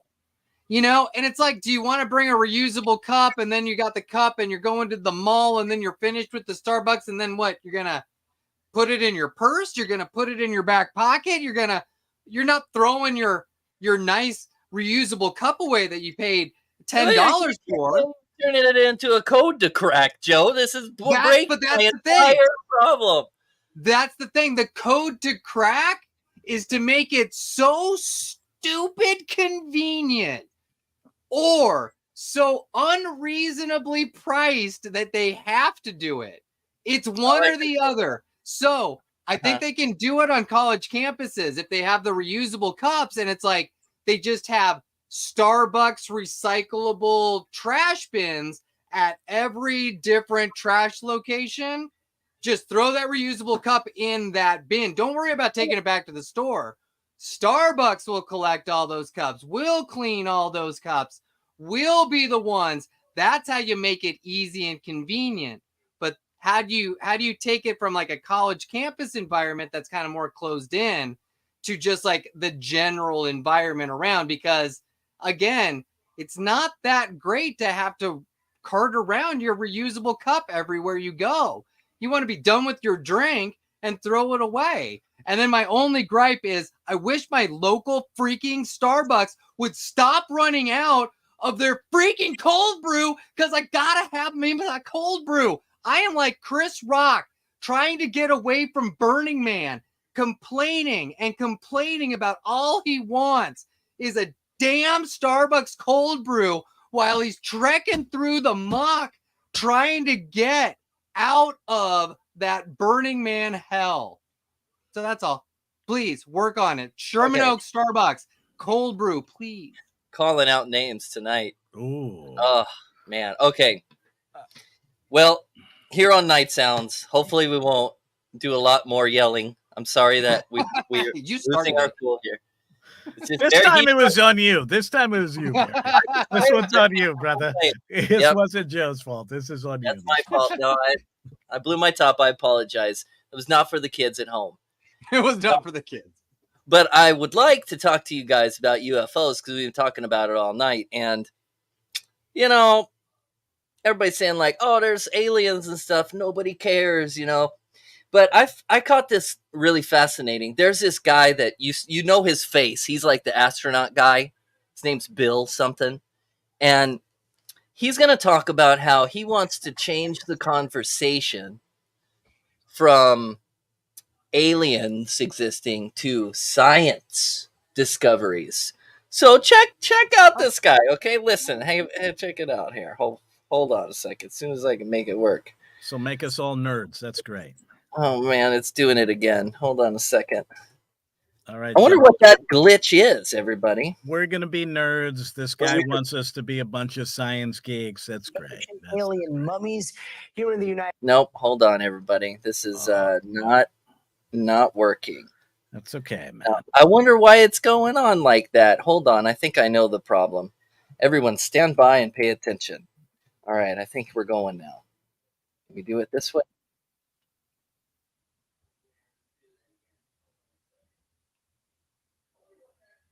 Let Joe and I yell at each other. How about that? Officially entered the That will not solve the problem. Oh, okay. We don't know about all that stuff, but if you have something that strange, make it available to the scientific community. As for what is for sure happening here in the United States, NASA says that they're going to take UFOs, or UAPs as they call them, seriously, and they are recommending AI be used to comb through things like massive amounts of satellite data and look for weird things flying around, because, you know, you can't spell alien without A and an I. Am I right? Okay, maybe I'm wrong, but you know who is never wrong about this stuff? NBC News correspondent Aaron Gilchrist. Aaron, thanks so much for joining us.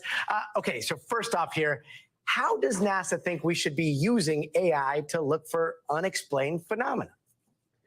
Well, Gotti, the NASA administrator today said that it's time to move these conversations around UFOs from sensational to scientific. And that's part of the reason that for the first time in that agency's history, it commissioned this study, which was its first real concrete action into looking at UFOs. And so part of what the panel recommended was that NASA use artificial intelligence and machine learning, which it is proficient at, which it has the ability to analyze and understand, to sort of interrogate all the massive amounts of data that can be gathered as it relates to what's up there in the sky that may not be explainable, saying that using AI could help to look at satellite data, could look at radar data, could be added to the photos and the stories and the videos that we know are out there of these things that are in the sky. And using all the tools at NASA's disposal would help it to better identify those things and start to answer some of the questions around, you know, are these just drones and planes and big plastic bags, or are they things that might be extraterrestrial? Gotti? Aaron, I mean, this story seems to go in so many different directions. I mean, you've got the stuff that's flying around that sensors are picking up. It has been a very weird year, though, because here in the United States, we had one former military analyst, high-ranking military analyst, telling our Congress he was being told that the U.S. was in possession of alien craft and what he called non-human biologics. What did NASA say about the possibility of aliens? Were they asked about any of this?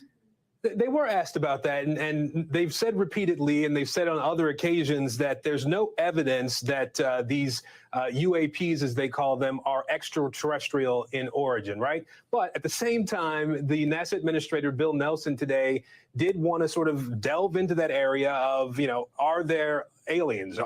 Is there life outside the Earth? And listen to what he had to say about that. If you ask me, do I believe there's life in a universe that is so vast that it's hard for me to comprehend how big it is? My personal answer is yes. So I think that response sort of jives with some of what the scientific community has said is just logical, right? The universe is so big and there's so much that we don't know that it would not be reasonable to say that unequivocally there's no other life anywhere in the universe. But as scientists, Gotti, they want to gather information. They want to look at the data that's out there and look at sort of how to pick apart that data to figure out if they can come to real conclusions. That's a big part, obviously, of what NASA does and has done since it was created. Good old Fermi paradox. So, Aaron, what comes next here? Because it seems like so far, all we're getting is more questions to ask than solid answers about any of this, and a lot more, I don't know about you, but like frustration, because it just seems like answers are close and yet so far away. Yeah, I think that's where NASA now has said it's time for this space agency, these big brains that are working at NASA, to sort of step into the gap, right? A lot of what's been gathered about UFOs has really come from the defense community and come from the national security, national intelligence community, not so much from the scientific community that NASA is firmly a part of and a leader in around the world, really. And so with NASA now saying we've got a list of recommendations, we're going to take a look at these recommendations and figure out how to implement them. We also learned today that NASA has created a new director of UAP research position. There's a person already in that job, and he is now going to be the go-to guy at NASA for figuring out how to take this roadmap that this study panel has created and implement it in what NASA does and connect it to what other agencies around the government are doing as well. Gotti? Progress. Sounds like progress, at least. Does it? He's- Does it though? Progress. Does it? Oh, Progress. Yeah. How about they come up with some better footage that doesn't look like it was from war games back in the early 80s? I mean, it's astounding to me that they have all these things, and it's like, where did you get this? I've got my iPhone 14X Plus that, I mean, I can shoot cinematic quality, and they're saying, well, we want you to do this. Look, come It's up with that. the Loch Ness Monster of the Sky. Yeah, it's astounding to me. Grainy footage. Yeah. Oh my God, I can't believe it. Look at this. Yeah. Okay. Look, okay, it's is alien life out there? I'm with Bill Nelson. I'm like, the universe is vast. It might be out there. Sure. You know, but I think that instead of like looking at these UFOs, who cares about that? Why aren't we using AI to find use AI to find an Earth-like planet that we can probably need to go to in a little bit? Who cares about the alien stuff? Think about our own survival first. The Earth is going to die. Yeah, or use AI to help me find a really hot girlfriend. Just something. Wait. I think that's what scientists are doing. I'm sorry, You've Joe. expanded all of the women on the Earth. They need to find aliens to bring to you, Josh. That's all I'm saying. Josh, is it okay if it's an alien though? I don't care. It's got to be better than the women I've been dating. Let me tell you. Which alien are you going to pick? The three-breasted one from Total Recall. Yes, Total Recall alien. Are we man. going Marvel alien? I've thought about this. We'll have to save this for another show. I can go rather in depth. Yeah. Okay. Well, in other news, here on Night Sounds, thanks for Very listening. it is segues. It is live. I'm thinking about how to cut this up for better consumption later. That is why Don't think about that now. Just let it happen. Let it happen and then figure it out later. That's how Gen X works, man. Do it. You'll Just learn. figure it out. We're still training him, Joe. We're still training him. Making me part of That's this right. club. We Wanna just be a brought him part of in. Gosh darn club. I never signed up for this. Am I going to start getting leafed? We didn't either. I was beaten into it. Well, okay. I really am interested in Josh's opinion here on this next story because it's in SoCal. Me and Joe, it's another story. It's just another day. It's just another day in SoCal. But Josh, you lived in Florida. Yes, sir. So you might relate to what's going on here in SoCal. I guess there's an after-school club in the library.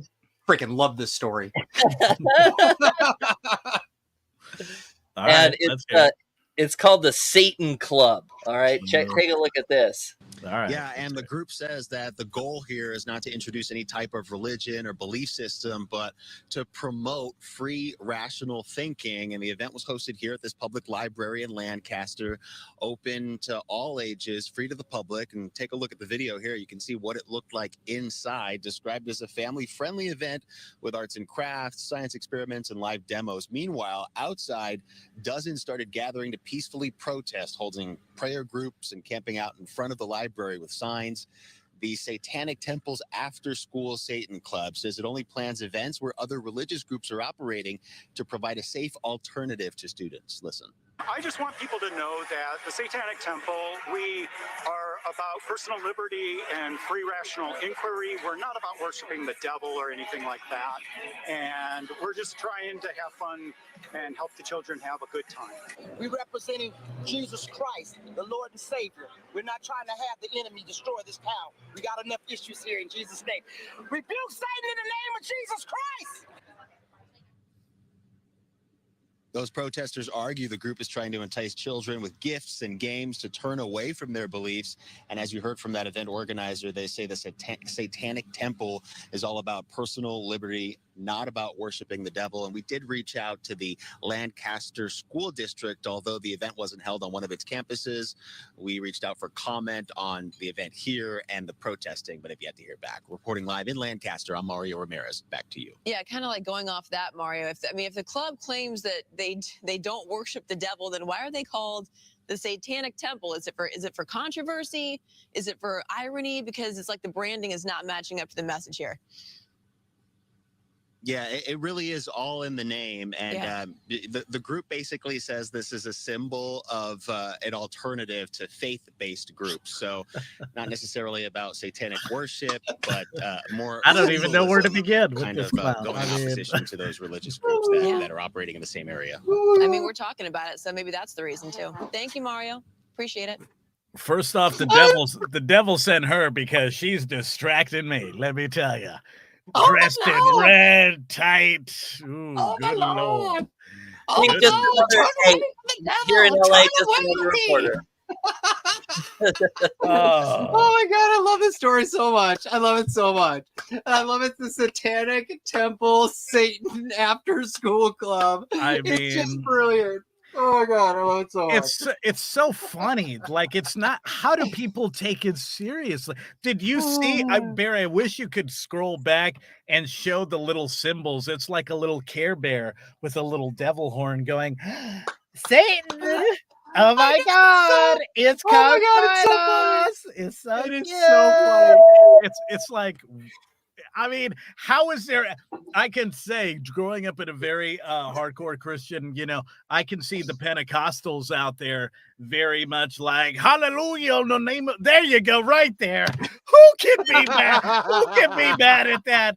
I know some pretty devout Christians that would go, all right, that's kind of. Oh my god, it's like it's I like the mean- goat version of Pokemon. Yeah, it's like, come join us. I'm gonna steal your soul. Oh my I god. mean, Oh come man. on. Come on. These are Just- seriously like these are the same people that you see at like every single Comic-Con because like they hate cosplayers too. It's like everything from the world of like video games and movies and comic books is just like the entrance portal to hell. It's like if you like comic books, you are going to eventually become a devil worshipping, Satan loving bastard. It's And like, then it's they so add funny. the snake. They're like, ooh, here's the worst part. I have a boa constrictor. It's like, stop. This is strictly clickbait. It's,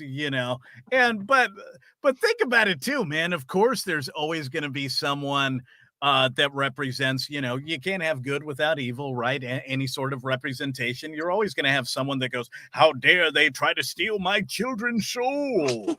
It's like I grew up in stuff like that where my family would literally go, you don't actually buy that, do you? And if you do, I raised you poorly. I'm like, I don't give an S. I mean, what do I care, right? Back where they're like the abortion ones. There's dead fetuses. How dare you throw it in the trash can? It's like, what are you talking about? You're just harassing some poor pregnant woman? I mean, Oh man, this is all the same. How dare you? I can't believe it. It's like, just. Oh man. Stop. Look, man, when it comes to stuff like this, look, this is one question I think I would have asked as a parent if I was there. Is there a Christian organization? If there is, then you should have. Then you should have one. You should have one. You know what? I want someone dressed up in a crown of thorns. Then just there, I want the best of both worlds. I mean, come on, you gotta have both. Oh man, that's so just great. ridiculous. That's just yeah. I agree. I will steal your soul. But first, let me finish modeling this mask out of clay. Yeah. Oh, I know. That's the best part, man. Oh, that guy had a great beard. It too. was Come pretty. on. Everyone have their pens and pencils. Dude, and he was Mary the one brought us guy some that marine was like, sandwiches. he was like that one guy that's looking around. Why isn't anyone taking this seriously? like all those people protesting outside, like, none of them went inside. All of them thought it was like black walls with red lights and children getting tattooed with like 666 pentagrams on there, they're getting that's what they're- tattoos of Satan.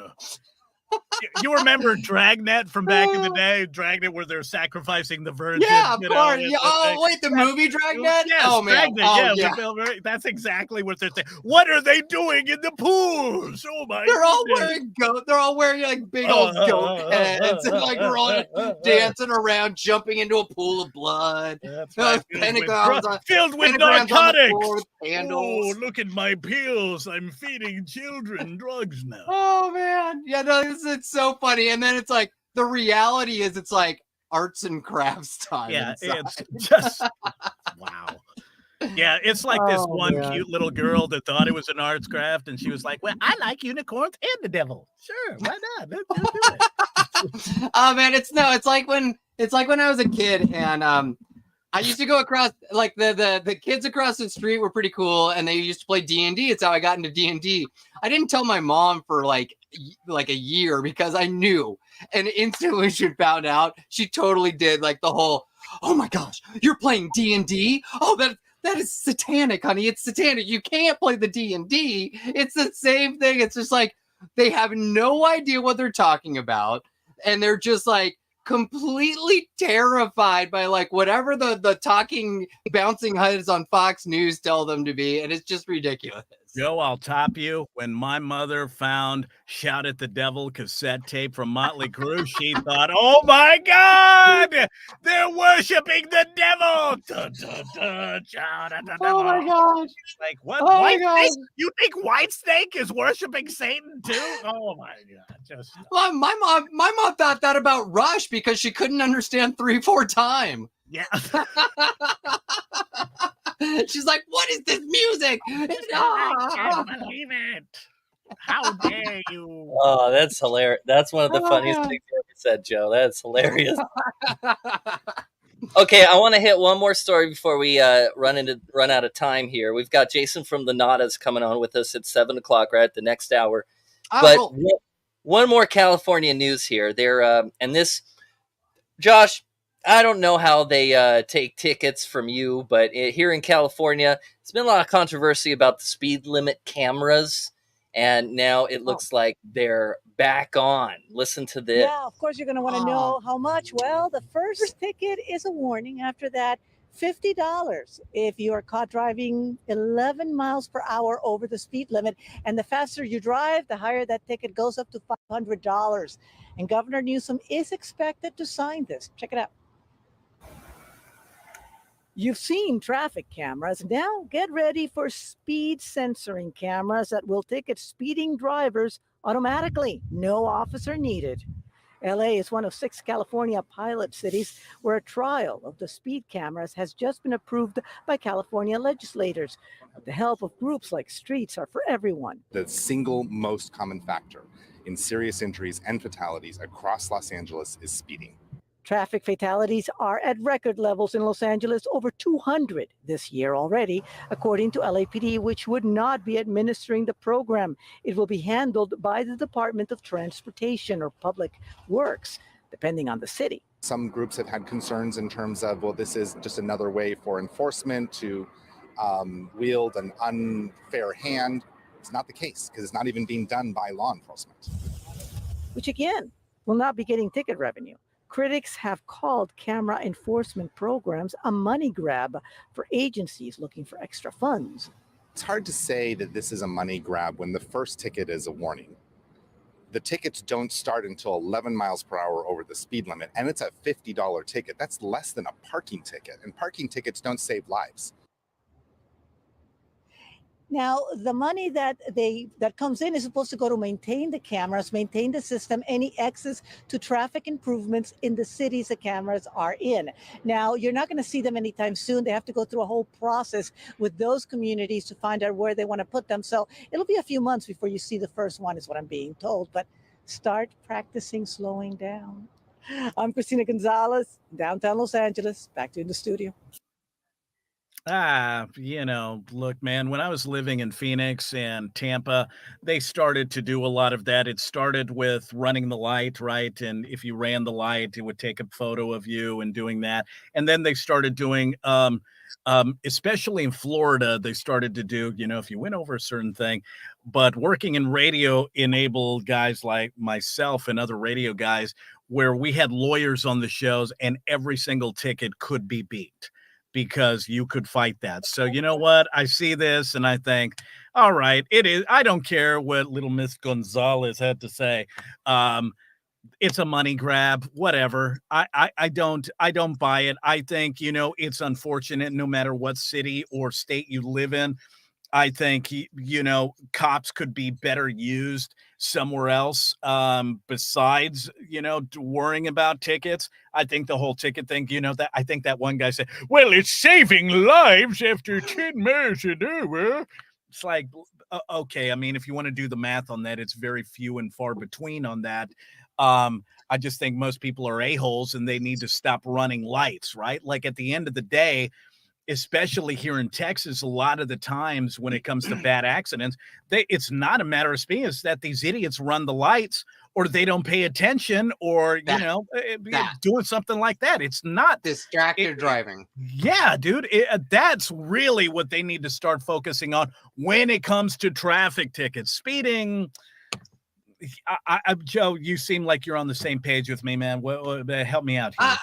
I mean, yes, I think distracted driving for sure is just a way, way bigger deal. Like it's been illegal to be on your phone in California for I don't know, 20 years, 30 years. A while now. And people are just always constantly on their phones. And it sucks. It absolutely sucks. So we already have a ton of just awful drivers here. These Teslas they got a laptop they're looking at. Oh yeah, that too. Yeah, we don't need that. We don't checking their stocks, checking their stocks, and doing their SpaceX garbage on a big old. They're playing games.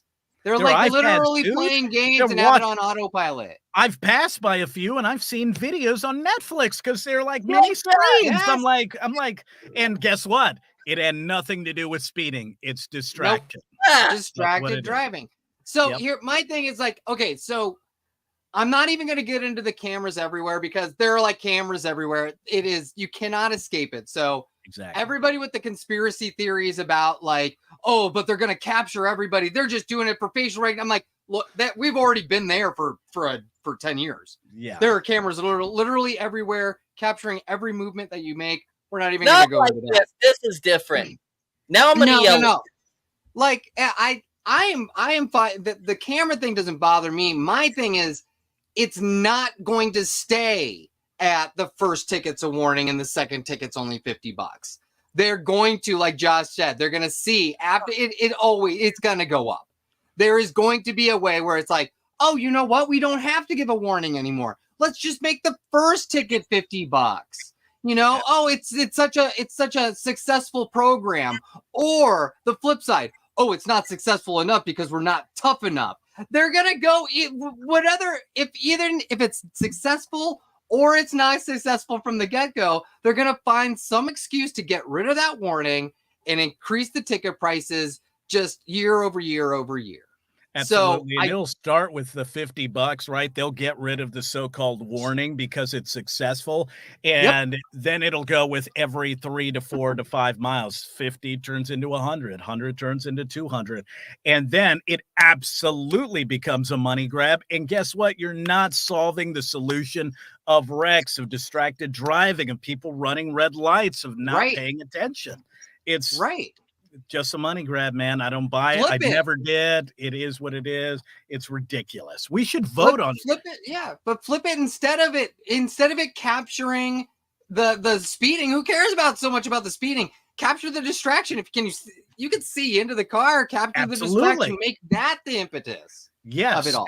Dude, think about it. When you run the light, right? Like you run a red light, how many times, dude, I've seen so many throughout the years where they're running a light and you see the phone. Yes, You're you see the phone. Oh my God. Oh my God. It's literally, it's an that's the episode of cause. every Yeah. single sitcom that's been on for the last 20 years. Yeah. Every sitcom has that episode, and it's always the same. It's always the phone, and they do it because it happens so often. It is so prevalent still. So yes, Yes, sir. distracted driving way more important. This speeding thing is just stupid. Nonsense. No, nonsense. Don't They're care over, about it. they're over there using LiDAR and goofy stuff like that for the wrong reasons. LiDAR. They're using ground detecting radar for the wrong reason. You're right, Barry. God. Anyway. Well, Top of the hour. Top of the hour. It's time. You're listening and watching Night Sounds on 1270 AM, 99.9 FM, KEDO, Longview, Washington, and KTHO AM and FM in South Lake Tahoe. This is Night Sounds. Well, here we are again. It's the Barry and Joe show. Barry Funkhauser here with Joe. And look, it's Jason from the Nadas. Hi, thanks for having me on. Hey, Oh, man. thanks, Jason. We think already I'm pointing said in the that- right direction. Is he over there, Barry? No, He's over there. no, right? that's wrong. It's Oh the wait, other is he way. over there? We're he- backwards. You're both over Oh, we're backward. Oh, okay. So he's over there.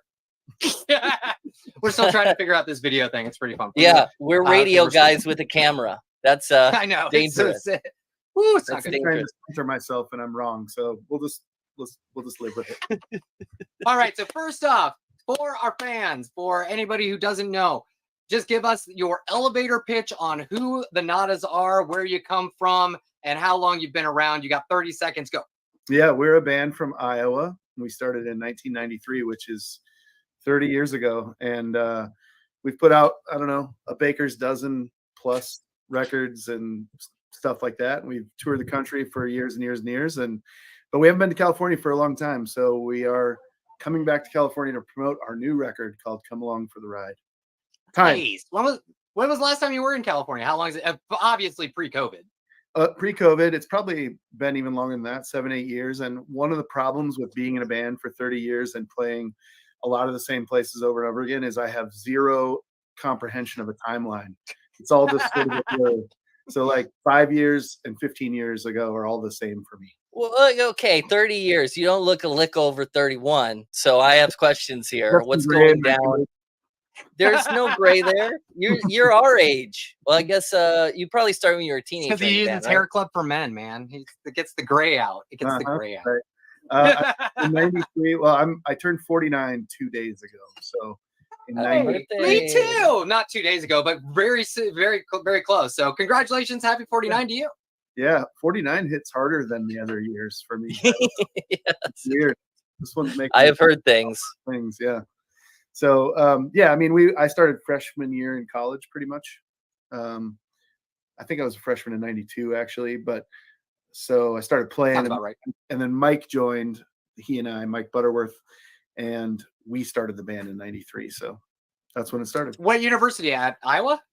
Iowa State University. So- Iowa State. Oh, Hawkeye. Okay. Yeah. Yeah, but these days we hold no real collegiate affiliation anymore because we've played all the college towns for all the years and we have friends and memories from all those places. So, and now one of my kids goes to Iowa, the other school. So. Oh, the other school. Yeah, I get how that goes. So being on the road, you've been touring for 30 years. You've been traveling around and you just said that you hit a lot of collegiate towns. Okay. I'm going to ask you the question then. Okay. What's your favorite collegiate town to play? Ooh. Or has it changed because of the He decades? just not a good things change? not unfair question. No, that's not an unfair question. Because he just said he just said everything blends together. He's not going to be able to answer this because it's all the same day to the guy. Yeah. Bad question. Move on. I just want to see if he's been to Chico and if he enjoyed it there, and if it's like, you know, a good university town in California that he liked. Man. It just kind of like, because it kind of fits with their music. That's all. I have That's all I'm not been asking. to Chico, and I guess I'm at this point I'm probably aged out of playing the college scene, but that wasn't one of them that we played, unfortunately. But I have to admit I have another problem with your question, which is I have like this paralyzing effect when someone asks me about a favorite thing, because I have like so many favorite things all over, you know, so many. Not a fair question. over Can't the ask a years. favorite anything. Not even ice cream. Like, watch this. Joe, what's your favorite ice cream? Chocolate. I have no Oh. problem with questions like this. I will He's answer. I not will give you like a us. favorite all the time. Well, I realize it's a weakness, and it's something I'm trying to work on. So try me out on the ice cream one. Okay, what about you? What's your favorite ice cream? Oh, This is the entire interview now. Now we're just going to wait 20 minutes for him to say vanilla. cookies and cream. Cookies and cream. All right, I'm in. I realize that it's like a real weakness I have, and I'm trying to improve on it. Like, because you don't care what my actual favorite is, you just want to hear something, and I could just say something, but instead I sit there Exactly. like, That's all we care about. favorite is, and I can't do it. Well, do you still okay? So I'm not going to ask you your favorite then, but I will ask you, now that you've been on the road for so long, do you still enjoy getting out on the road? And do you travel differently? Are you all in a van still, or are you like flying to places and then like driving around? Well, in this case, like coming to California, we're flying as a duo, an acoustic duo, and then we're driving to Arizona. We're in a van nowadays. We did spend like 13 years in a bus that okay. that was Meatloaf's old tour bus. We bought it with 3 million miles on it. That's And- awesome. We know Meatloaf's daughter, so that's fine. Really? Oh my god. Yeah, Amanda's really fun. We used to this was an 85 Eagle, and it had 6 bunks in it and 2 lounges and mirrors on the ceiling, and we used to play the Bat Out of Hell DVD when we would we would pull into truck stops, so you could hear Meatloaf talking in the bus, and we had the marquee on the front that said Meatloaf on it, so all the suckers would come from everywhere and come around the bus and try to meet Meatloaf. Dude. We would always make up stories of why he wasn't on the bus, or what he was on the bus but he couldn't come out. That kind of Nah, he's in the So can, awesome. man. That's so awesome. Yeah. Sorry, he's taking a shower right now. So yeah, All right. we did spend years in the bus, and now we're back in a van, which is really nice actually. And then a lot of times I travel in my own van, which is like a full-on camper van. And my wife and I have done 130,000 miles in the last 3 years. Wow. Doing like solo shows in the middle of nowhere, in the middle of the desert, and down in Mexico and things like that. So I kind of chase the band in my van nowadays. Wow. But I don't know. In There's the more something about the comfortable van road behind it. though. There's Yeah. just something about being on the road, and you get to see like those wide open spaces. Oh man, You know, sometimes like getting around off the 40 and like getting around like north of Flagstaff and stuff. It's just like gorgeous country out there. There's nothing around for like hundreds of miles. I love that sometimes. Yep, specifically up there, we've spent some time. I've played some shows in the middle of nowhere up there, and yeah, the scenic roads and byways. Yeah, that's my That's whole the thing. best Like way, man. And you know, we want to come along for the ride with I you. see what you did there. You see what I did? Nice, very nice. Americana folk, man. Okay, let's talk about that genre for a minute, because it's now got a new shiny label, and it's called indie, but it's really Americana folk, right? And you guys have been doing it from the dawn of time, in my opinion. 1997. Now you're starting to see the gray in my beard. Yeah. No, we have been doing it a long time. We started as an acoustic duo, which kind of put us in that folk category in our early years, and and then our first record had a band sound, but it was still acoustic. And then we added players, and we kind of evolved, and then we became sort of, I don't know, 2000s rockish. You know, we were 90s indie rock, Americana, then we were 2000s rock. But we've always been based on these 2 songwriters, myself and Mike Butterworth. And so we kind of double dip sometimes. We'll go play as a band and do big shows, big loud rock shows, and then we'll play these acoustic shows sometimes too. And we can kind of, you know, run the gamut. I don't know if that's You know what this sounds like, Barry? This sounds like my favorite band. It sounds like the Mother Hips, because the Mother I'm Hips do saying. that, and then Tim and Greg go out as the Ballpoint Birds, and do acoustic shows every now and then. And that's another reason why I brought up Chico, because they're from Chico and they're my favorite band, and you guys kind of sound like them, and You Nice. guys, what you have No, never we played not together played before. together. It's so weird. So very weird to me. Well, for us, So- California is so far away. You know, for like we've Oh. from the Midwest for the most of our career, and then back in the day, we would go to California and New York like once a year. And Yeah, and it's play those places. it's difficult. A lot of times you're gonna just stay in your home range where you can like drive 500 miles. You know, Yep. it's like, and it's the same thing for bands out here. They do like the coast tour, Right. but how often do they get past Vegas? Right. Very rarely, because it gets those damn expensive. Mountains. Those mountains are just so Mountain tall. harsh. You could get snowed in, and you'd have to like eat your drummer. At least it's the drummer. They're easily replaceable. No, our Midwest range for all these years has been like, Des Moines is the center, and so we'd play Chicago to Denver, Minneapolis to Dallas, and then all around in there, and that left a lot of cities, and it gave us a whole career, you know. So then we play Arizona a lot because there's tons of Iowans in Arizona, and then we would play, we'd hit the corners. Why is there tons of Iowans in Arizona? I'm confused. Because of college? Yeah, no, I think it's. Or is that just like it's wherever sun. all the Iowans go? I think it's just snow. Yeah. There was just like a famous Iowan once that's like, did you hear Lenny moved to Phoenix? I think we all got to go now. I think that's why there's millions of people there. It's not just Iowa, it's everywhere, but there are a lot of Iowans. And all those ones all over the country, like years ago, planted these seeds for us, or we planted the seeds, and these Iowans kind of brought their friends, and then now we can go anywhere.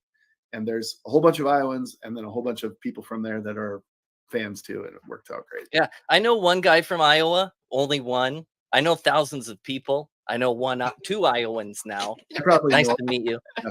But the first Iowan that I met was like he's the friendliest guy that I know. He's just not an ounce of, I guess you call it Californian anger in him.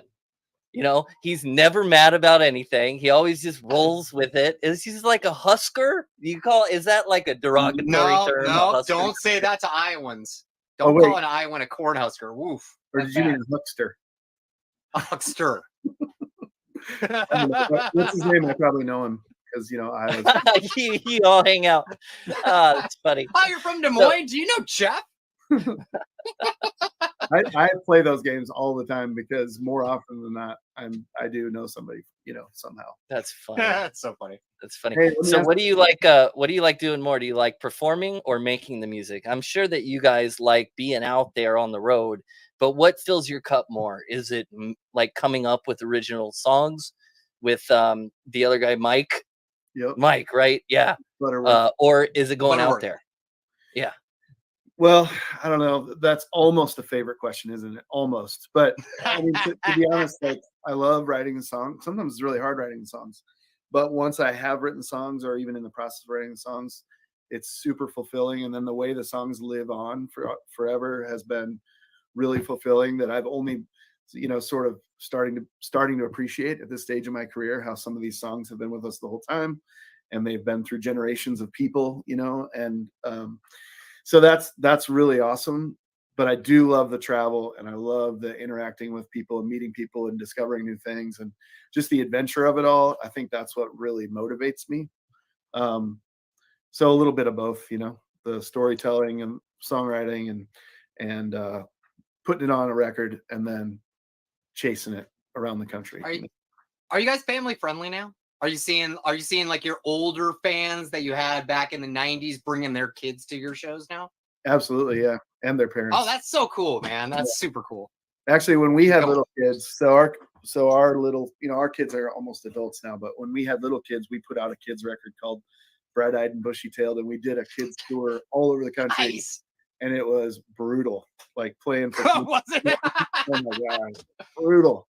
So you weren't the Wiggles. Is that what you're saying? Right. We did one record, one tour. But yeah, no, we're family friendly. We don't swear too much. We don't have that much questionable, like we have a song called Drink It Till It's Gone, which is like a drinking song, except for if there's a lot of kids in the crowd, I say it's about juice boxes, how you can't quite get that last little bit out of a juice box and you're like slurping trying to get it out. So yeah, we're even our drinking songs are family friendly. See, I just love the fact that people are continuing that down through generations. It's I always found it interesting to see where people get their musical inspirations from, and a lot of that comes from family or like my dad liked this music, so I kind of like gravitated toward that, or my dad liked this music, so I stayed away from everything like that. It was like one or the two. Yep. Either really jump on to, I really like folk music because my dad does, or I hate folk music because my dad does. I'm gonna go just the opposite. I initially went just the opposite, and I went into punk rock. And then I got older and I started rediscovering like stuff that my dad liked, and was like, oh wow, Gordon Lightfoot is actually pretty talented. Yeah, there's like some good stuff there. It's so I've come back to it, but I really like seeing how your fans are bringing their kids, and like understanding like music is multi-generational and it can be a connecting force. So that's nice to see. Absolutely. Yeah. I think our biggest growing demographic is empty nesters right now, who are maybe just a little bit older than we are, but they're like, hey, remember how we used to go out for music all the time? And that's what we did for fun. Yeah. Let's do that again.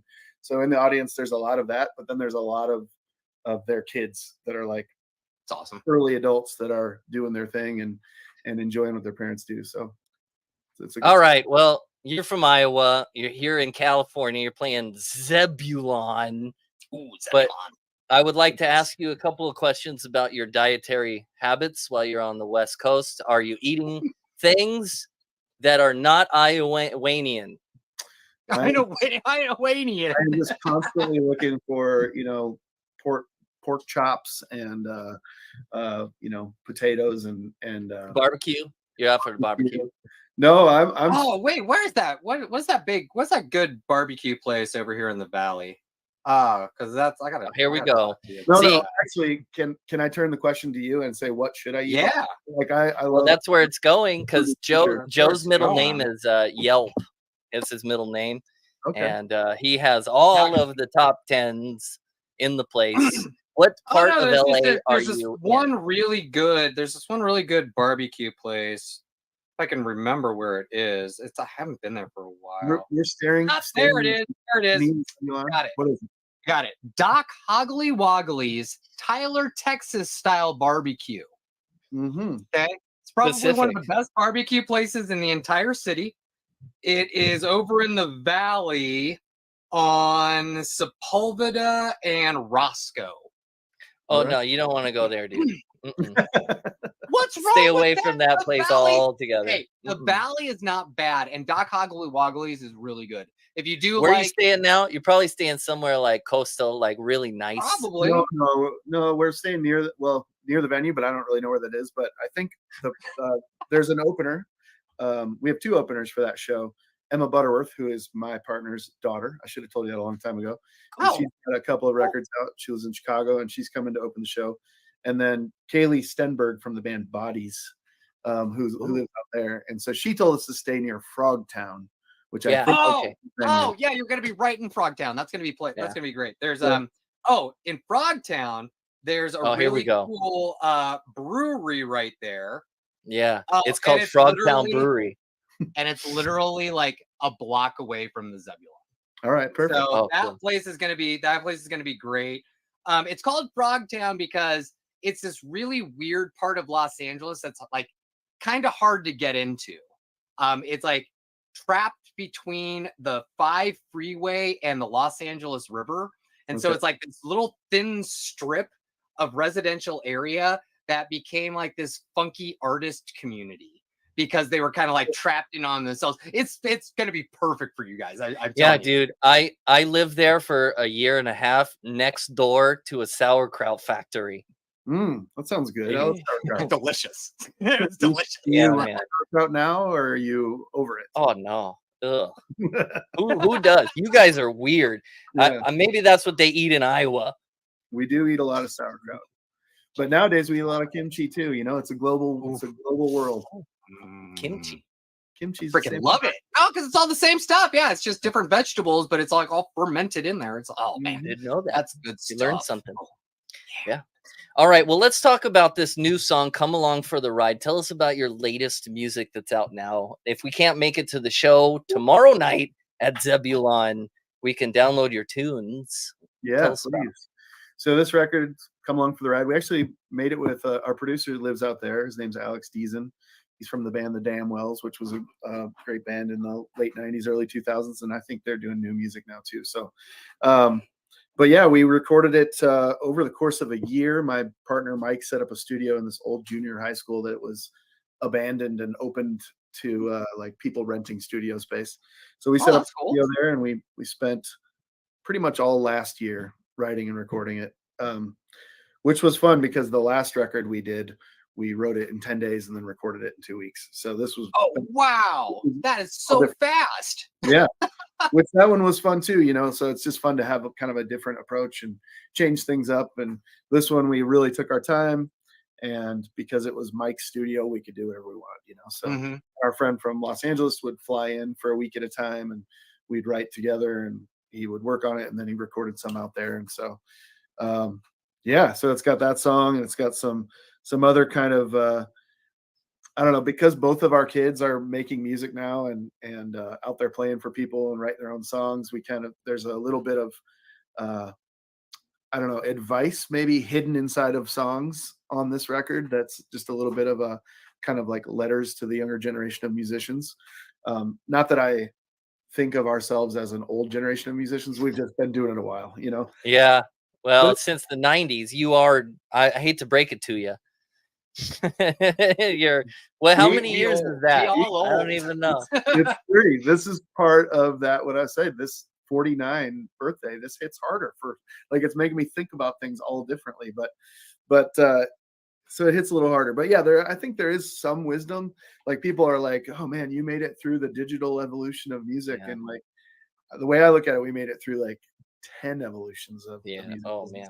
Like, it's constantly changing. We're constantly trying to figure it out. So and you started when CDs were new. We started when it was weird for a band that wasn't on a major label to make a CD. Like, right? Literally just didn't know how. Like, you could, you know, they knew how to go and record, but then they're like, wait, you can make your own CD. So, and we still like duplicate our CDs with that guy that we worked with way back then, which is kind of crazy. Yeah, and you started in the era of people getting soundboard recordings and trading cassette tapes of live shows and sending those like across the country. Like, hey man, I got the Nadas from yada yada yada on this date. I'll send you this cassette if you could send me your recording of The Dead from the Fillmore in 69 or something. And like, that was like, man, you went from that to CDs to like DVD live videos to the advent of like Napster and digital music through the entire streaming wars. Now we're basically back to people finding indie bands, recording them on CDs and sending those CDs out, or like just sharing digital files all over the place. So it's all come full circle. All those evolutions. The big difference now, though, and I wish, I'm just going to use random numbers that I believe to be true. But I think when we started, I bet there were like maybe 20 or 30,000 maybe records released in a year, maybe. And nowadays there's 20 million tracks released on Spotify every year. So crazy. So even if you just hold all those records, that'd be 2 million records compared to like, I can't believe that, in the early 90s, there were more than 20 or 30,000. Even that seems like a lot compared to what seemed like was going on back then. Like, you could go to a record store and they'd have almost every record that was put out that year, Oh, so let's find out. Well, I've tried to like research that, and there's not a lot because there was no internet. Oh, really? Oh, there was an internet. That's a good point. Yeah, those are the kind of evolutions that we went through. And, we still make CDs, which a lot of people are like, why do you do that? Nobody has a CD player, which is true. But it's like the way we know how to package it and hand it to someone, and I have two funny things related to that, where like I did a solo record 2 years ago, and I went out in my van and played all over the place, and I made CDs. But I kept hearing from people saying that, like, we don't have a CD player, we'll buy your CD. We don't have a CD player. So I bought like 24 portable Discman style CD players from Amazon. They were Nice. $18. They had Bluetooth. They had a 24-hour battery and a 2-minute anti-skip. And so you could just boot them to your car. And so I gave away a free CD player with every CD purchase for $10. So I lost, $18 every time I gave away a CD, but I still think it was good business, Yeah, that's a genius move. Thank you. I'm still working. If only you could do it wholesale, then you're in the money. Yeah, I've thought about doing that, but there's no like CD player manufacturers in America that you can really work with. So the other thing is I was playing a show recently where these little kids got up and were like air guitaring, and I handed them 2 guitars and they played. And afterwards I was like, here's some CDs, guys, for your work, here's your pay for your gig. And they're like, what's this? And I'm like, they were like 10 years old. And I'm like, it's a CD. And I'm like, does anyone have a CD player in your family? And they're like, I think my grandpa does. And I'm like, oh no, that's the first time it skipped a whole generation for me of who would have a CD player. It was their grandpa who would have a CD player. Yeah. Anyway, wow. It's all still about music, right? And about connecting with people and however we can do that. That's what. Yep. Time marches on, no matter what. There's nothing you can do about it. Time keeps going. And okay, so let's play the song "Come Along for the Ride" now. You got anything to say about it before we spin it? This is just sort of an easygoing kind of summer road tripping song. I've done a lot of that lately, and so that's where the idea came from, was just to come along for the ride and road trip it. So pretty simple song. I love it. Let's go. Everybody get in the car. Come along for the ride. Jason, thanks for coming on from the Nadas. Thanks for having me, guys. Appreciate it. Thanks, Jason.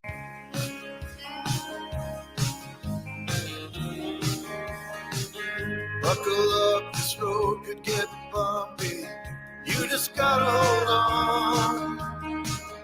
On my own, I'm known to get jumpy every time you're gone.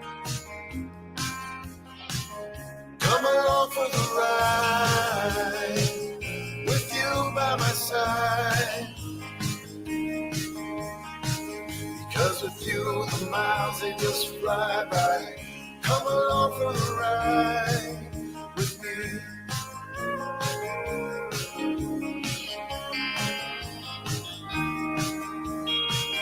I can drive if you're riding shotgun. Baby, come on board. Play it through the aux, 'cause I got one. Turn it up a little more. Come along for the ride, with you by my side. Because with you, the miles, they just fly by. Come along for the ride with me.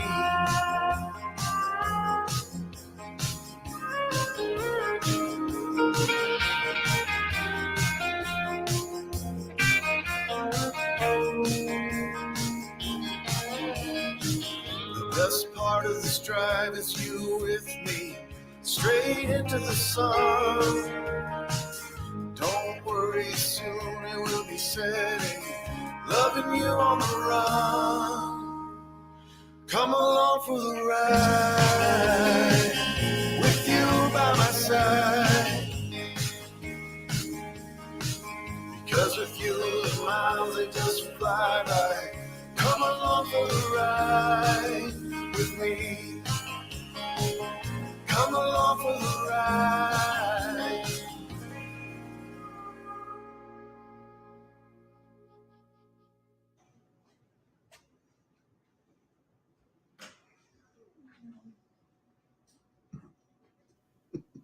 I guess that's it. All right. I was coming along for the ride. Yeah. Woo. I was packing up for the ride right there. Yeah. All right. Welcome back to Night Sounds. Barry Funkhauser, Josh, and Joe here. Hey there. Hi there. Thanks to the Jason and the Nadas. And they're on tour now. Go see them. All right, guys. So, okay, we never really cover the hippers and the hoppers and the dippers and the doppers on the show, but what are you saying? Is it like a Chili's new appetizer? What's going on? What are you talking about? You're making me hungry. No, Yeah, okay. So there was this. I'm going to take you on a little trip here because a few years ago there was this Hollywood house party with a bunch of hip hop people in it. Okay. And somebody shot somebody in the foot. You remember this story? Anybody does it come to your recollection? Oh, wait. Is this the Megan Thee Stallion story? Yeah. Mm-hmm. Gotcha. Okay. I'm up to date. Can you fill us in on that? Because I'm not paying attention to the hippers or the hoppers, but you know everything. So maybe you can tell us. Wait. I don't know about the feud or anything. I just like the guy. There was some kind of feud with Megan Thee Stallion and this guy's girlfriend or this guy. And he shot her in the feet. He like shot her, Megan Thee Stallion, in the feet. Like that's a real messed up thing to do. What he was so yeah, doing, he like didn't he like they went to court and everything, going to jail. Megan Thee Stallion's never gonna walk the same again. It's like she has trouble as it is, but what he's like going to jail. I thought for like years and years because he shot her in the feet. Don't do that. What they were doing was reenacting a scene from Harlem Nights where he said, "I'm going to shoot you in the pinky toe." And did it. Oh, I forgot about that. And that's what happened. And she said, "Go ahead, shoot me in the pinky toe." And okay. There you go. That is not what happened. Oh, okay. I thought it was all an enactment. No. Megan Thee Stallion was actually pretty pissed off about it. So, okay. So Barry, like, what's going on? Is he going to jail? If he would have kept his mouth shut, he would have gotten away with it. Like nobody's pressing charges or nothing. But the trial happened. He got convicted for 10 years. Okay, he's going for a full deck. But there's a little bit new news to that. Here, look at this. Here, pay attention to this. If I can get it to work properly here. Right. Hold on. Here we go with breaking news about Tory Lanez. Tory Lanez is serving 10 years for shooting Megan Thee Stallion in the foot. He asked to be released on bail while he appeals his conviction. Eyewitness News reporter Christian Cordero tells us why the judge denied the request. Rapper Tory Lanez is less than 1 year into his prison sentence and today asked to get out, at least temporarily. His defense attorneys requested bail as they build his appeal. Yeah, he was convicted, but that's what an appeal bond is for. It's for somebody that was convicted. The judge denied it, citing his history of violating court orders and flight risk, among other things. Throughout trial last fall, prosecutors presented evidence to prove Tory shot Megan Thee Stallion in the foot after a house party in July 2020. Tory's now on his third legal team, each insisting they have more to present. We don't feel that he was treated fairly, period. And when you say that, are you talking about the sentencing or are you talking about the conviction? Well, we're talking about the conviction, we're talking about the sentencing, we're talking about the denial on the appeal today. Last month, the judge sentenced Tory to 10 years in prison, considered a midterm. Defense attorneys believe this case qualified for less. If he was sentenced to 2 years instead of 10, would you have been more satisfied?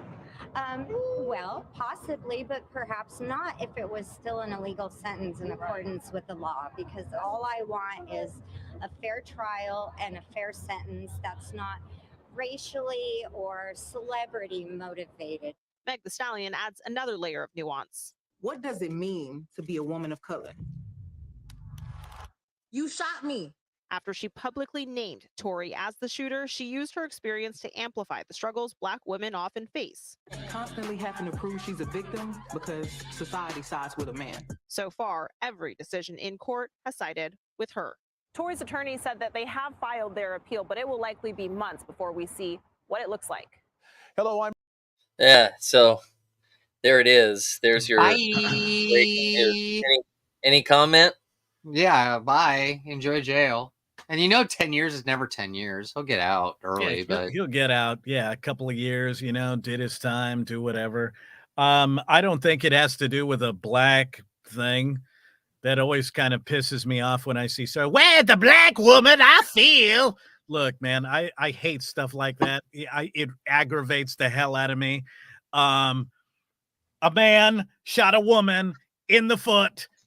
That's assault. End of story. It wasn't because you were black. You got shot. You were assaulted. End of story. It wasn't because I was making the thing and then I got shot in the foot. Well, no. Stop. It was because she was Megan Thee Stallion. It didn't matter that she was black at that point. Yeah, but the fact she put out this video, well, as a black woman, I feel. Stop. I hate stuff like that. I hate it. Stop. It has nothing to do with that. I'm very passionate about that. but don't shoot people in the feet, man. That's assault. That's assault, man.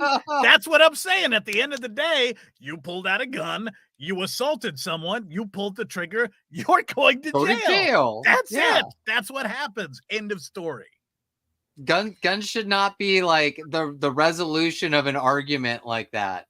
Right, Barry? You know, it's like you can't go around telling people like, you know, that can't flip them the bird and then turn around and shoot them. That is not an acceptable response. In the pinky toe. Like I said, we never cover this type of content, and now you know why. But here's a wonderful story. Wonderful story, because we're gonna end on an up note. Look at that. Oh, okay. Well, I don't know if this is gonna be a 25-minute story, but we'll see. We got 25 minutes. What are we doing? So we got a lot of time there, according to the clocky clock. Clocky clock. No, we're the hacker story in Vegas. You hear about this thing that broke down the MGM, all the properties? So like 2 weeks before this happened like a week or two ago. Okay.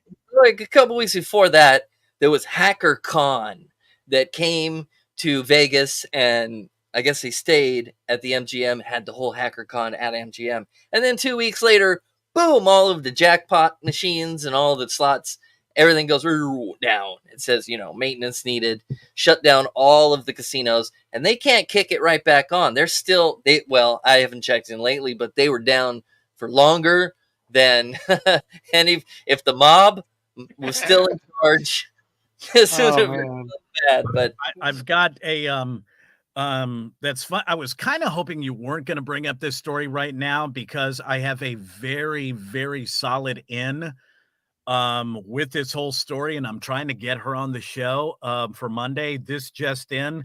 This is breaking news. This is how you know it's live.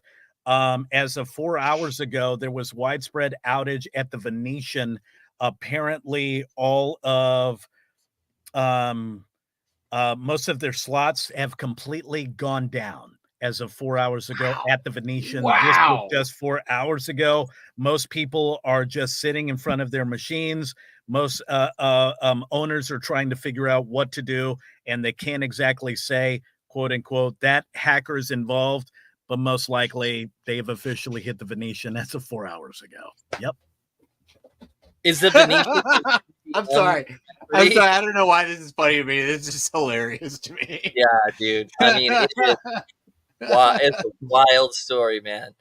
I got a hacker friend. We're gonna have him on the program soon to discuss.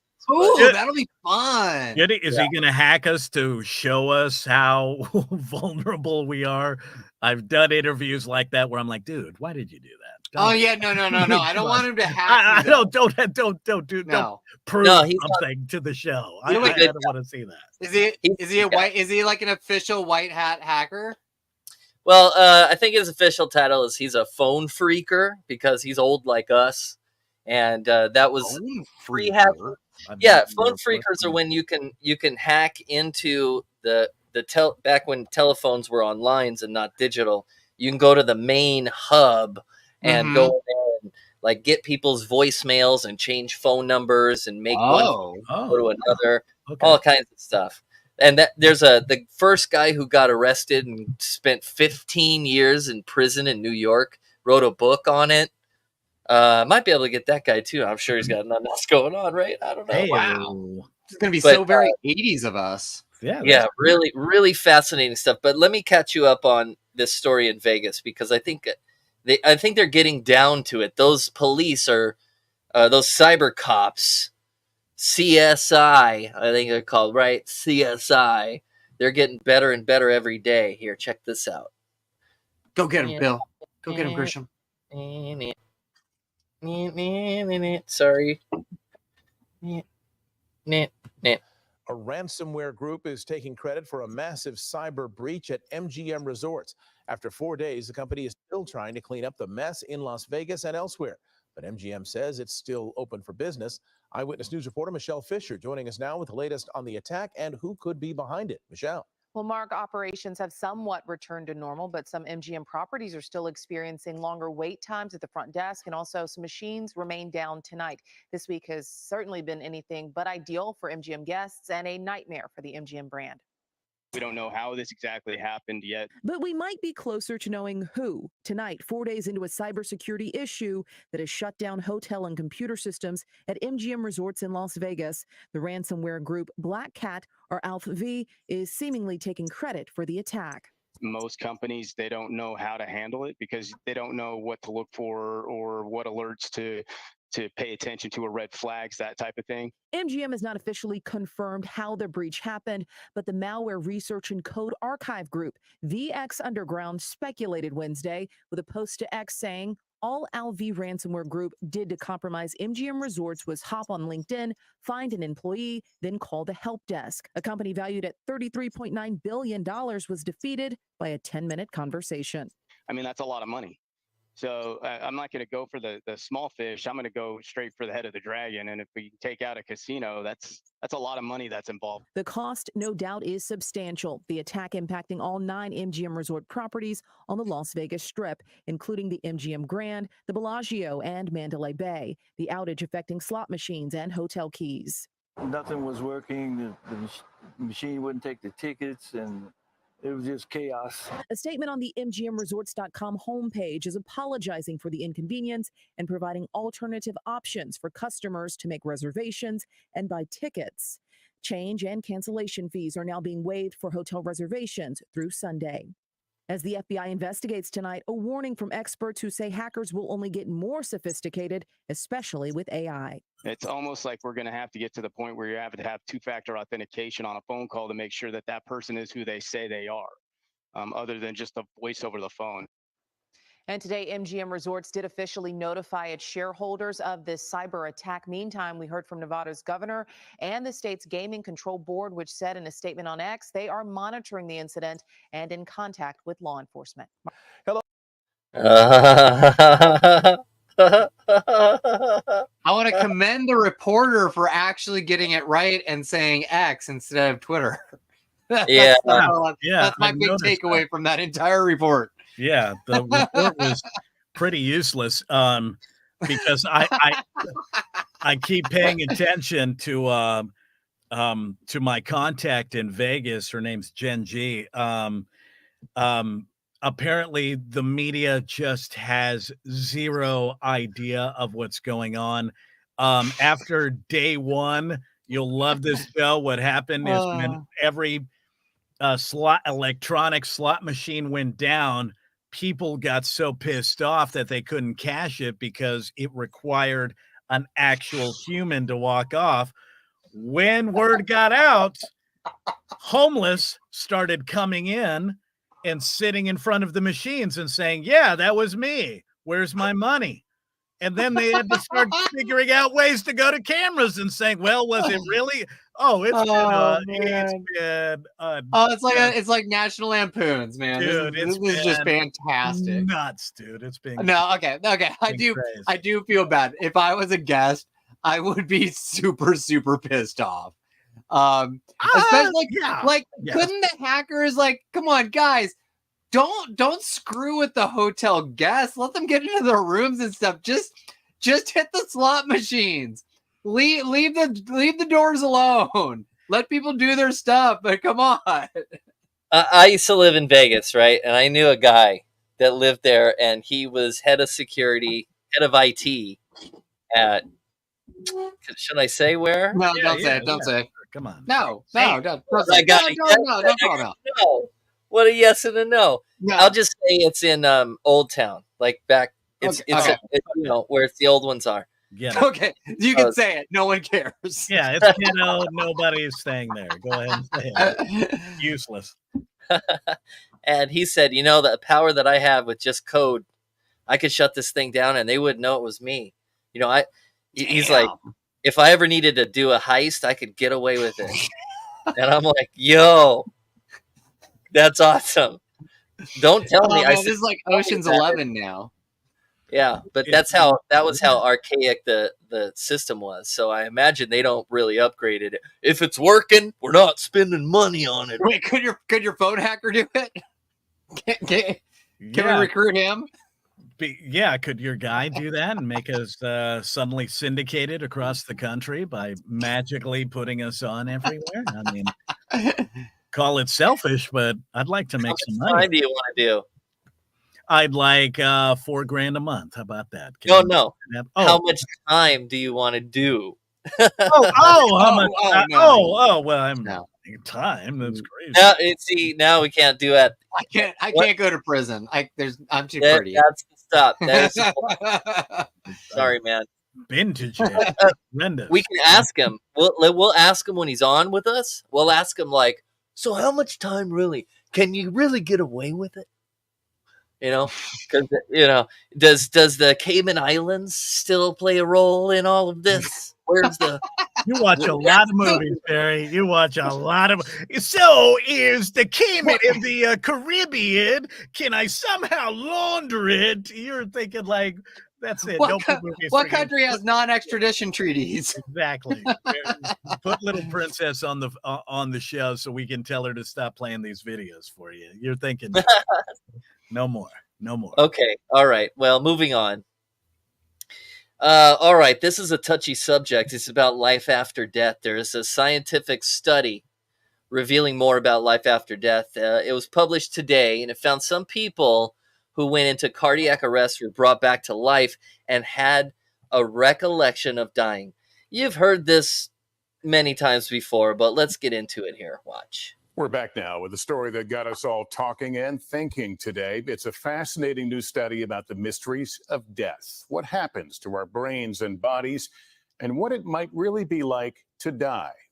Ann Thompson explains. The moments after death. Mr. Pendleton, you know where you are, don't you?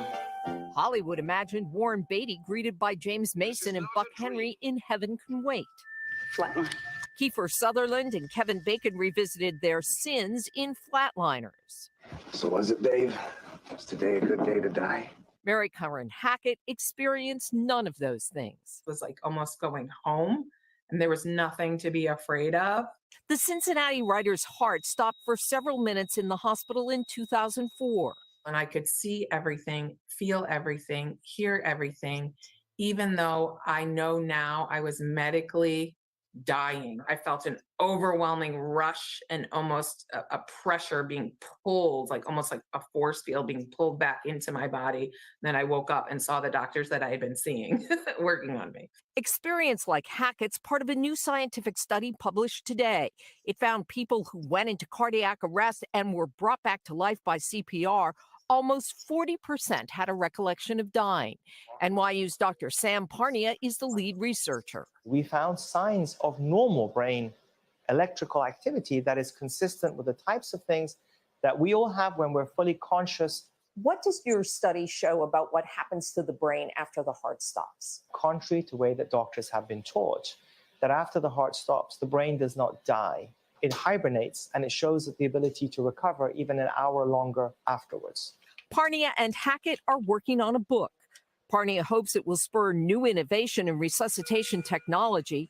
Hackett hopes it will make us think.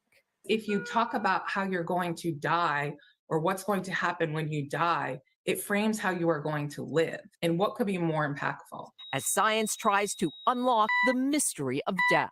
Ann Thompson, NBC News. Thanks for watching. Oh, you're welcome. So there it is. Hey, be nice to Lester Holt. That's my boy. I figure since we started with death, thanks to that guy over there in the beginning, thanks to Josh. Yeah. Oh, since me. we started it with death, we'll end with death. Sure.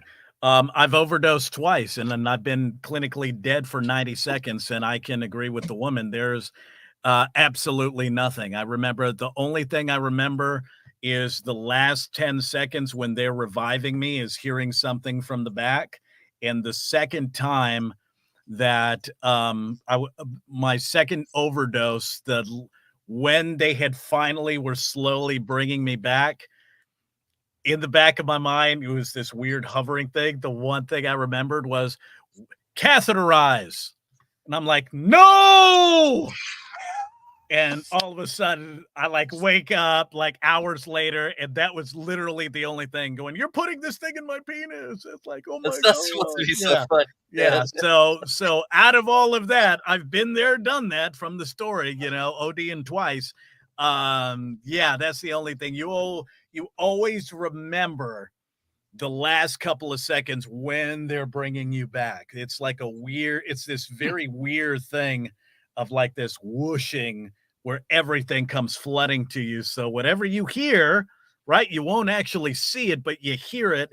And then your brain kind of kicks in a visualization of those 10, 15 seconds when you were clinically dead. It's pretty creepy, but for me, I know I probably shouldn't laugh at that, and it is what it is, but it's one of those things I always joke to friends about, where I'm saying, I'm like, yeah, I look back on that and thank God I got myself in a better place, but it took them catheterizing me to go, hey, I don't want to be in that position. Not dying. Not almost dying. The catheter. That's the catheter. Yeah. I don't want put you on the straight and narrow. Hey, that's how we do it. You know what? I think we are on to $1 million idea, guys. Drug rehab. It's just you bring them in and it's like catheter or drugs. Make your choice. I mean, dude, yeah, let me tell you. I'm getting chills just thinking of that again. I'm like, no. I'm not interested. Yeah, no. Take this turn. Yeah, no, that's not difficult. It's a difficult road. That's oof. Yeah, I don't wish, I know my part is more of the extreme, right? The drug overdose and this and that, but I've known, I had a very good friend of mine that's super young. Barry, he's even younger than you, and he suffered a pretty bad stroke. He lives in Fresno. Oh. And he was taking care of his kids, who are very young, and luckily he trained them to call 911. Well, he suffered a massive stroke, passed out in his bathtub, and his kids were just suddenly like, well, where's Daddy? Daddy's not here. They knocked on the door. Daddy's not answering because Daddy just suffered a major heart attack. Called 911. 911 stroke. Sorry. 911 came, did the whole defibrillator thing, told him, saved him, brought him back. He didn't remember anything. Turns out he needed a double bypass surgery. 36 years old, man. And this guy was having to do this massive surgery. Something happened in surgery, dead, close to 2 minutes. And the one thing he told me, he was like, dude, there is nothing on the other side. I didn't see anything. I didn't have some real cool thing. And I just think to myself, I'm like, you know what? God forbid, whether it's something from a health related issue or drugs or whatever, I think at the end of the day, man, just the thing I've learned from stories like that is just try your best to be as cool with yourself and your family and your life and who you are, to go, if the moment comes, then at least I can say I was happy with who I am. I don't need to have these crazy flashback Hollywood-esque movies having me go through this, because, I mean, do you really want to see your kids crying, because they found you dead in a bathtub? I mean, do you want to see, the one thing that always broke my heart was my mother finding me, in the living room floor.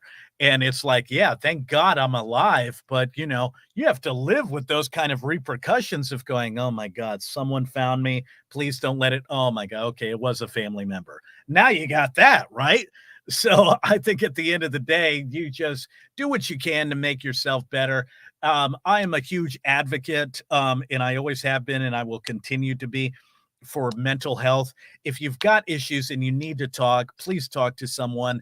And there is nothing wrong with a conversation. If you feel, never feel that you're, well, it's past 10 o'clock. Never feel like you're a pussy and you don't deserve to do anything, right? Like you're too good to talk to a shrink. Because let me tell you something, the best thing that saved my life was when I got out of rehab, seeing a shrink 2 times a day, every single day, Monday through Friday. Talking to that woman and working out my stuff saved my life, and I will continue to be an advocate for mental health. So you know what? You're not a wuss. You're not that. Just do it. Take care of yourself because it betters you as well as your family and saves your life as well as someone else's.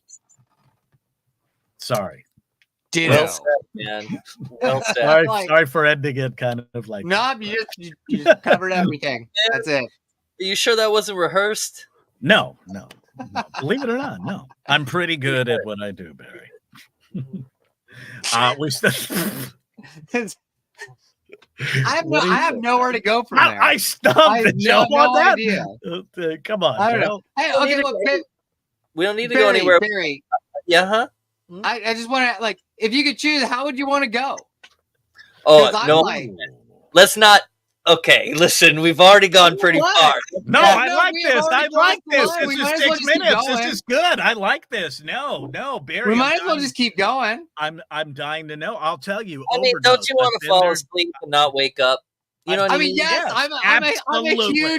I'm a huge wuss. That's totally how I want to go. The only other way that I would want to go is if I knew, I might want to try to Irish goodbye everybody.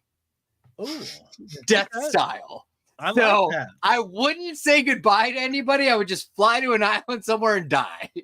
I would have a okay. I thought you were going to do it in front of them.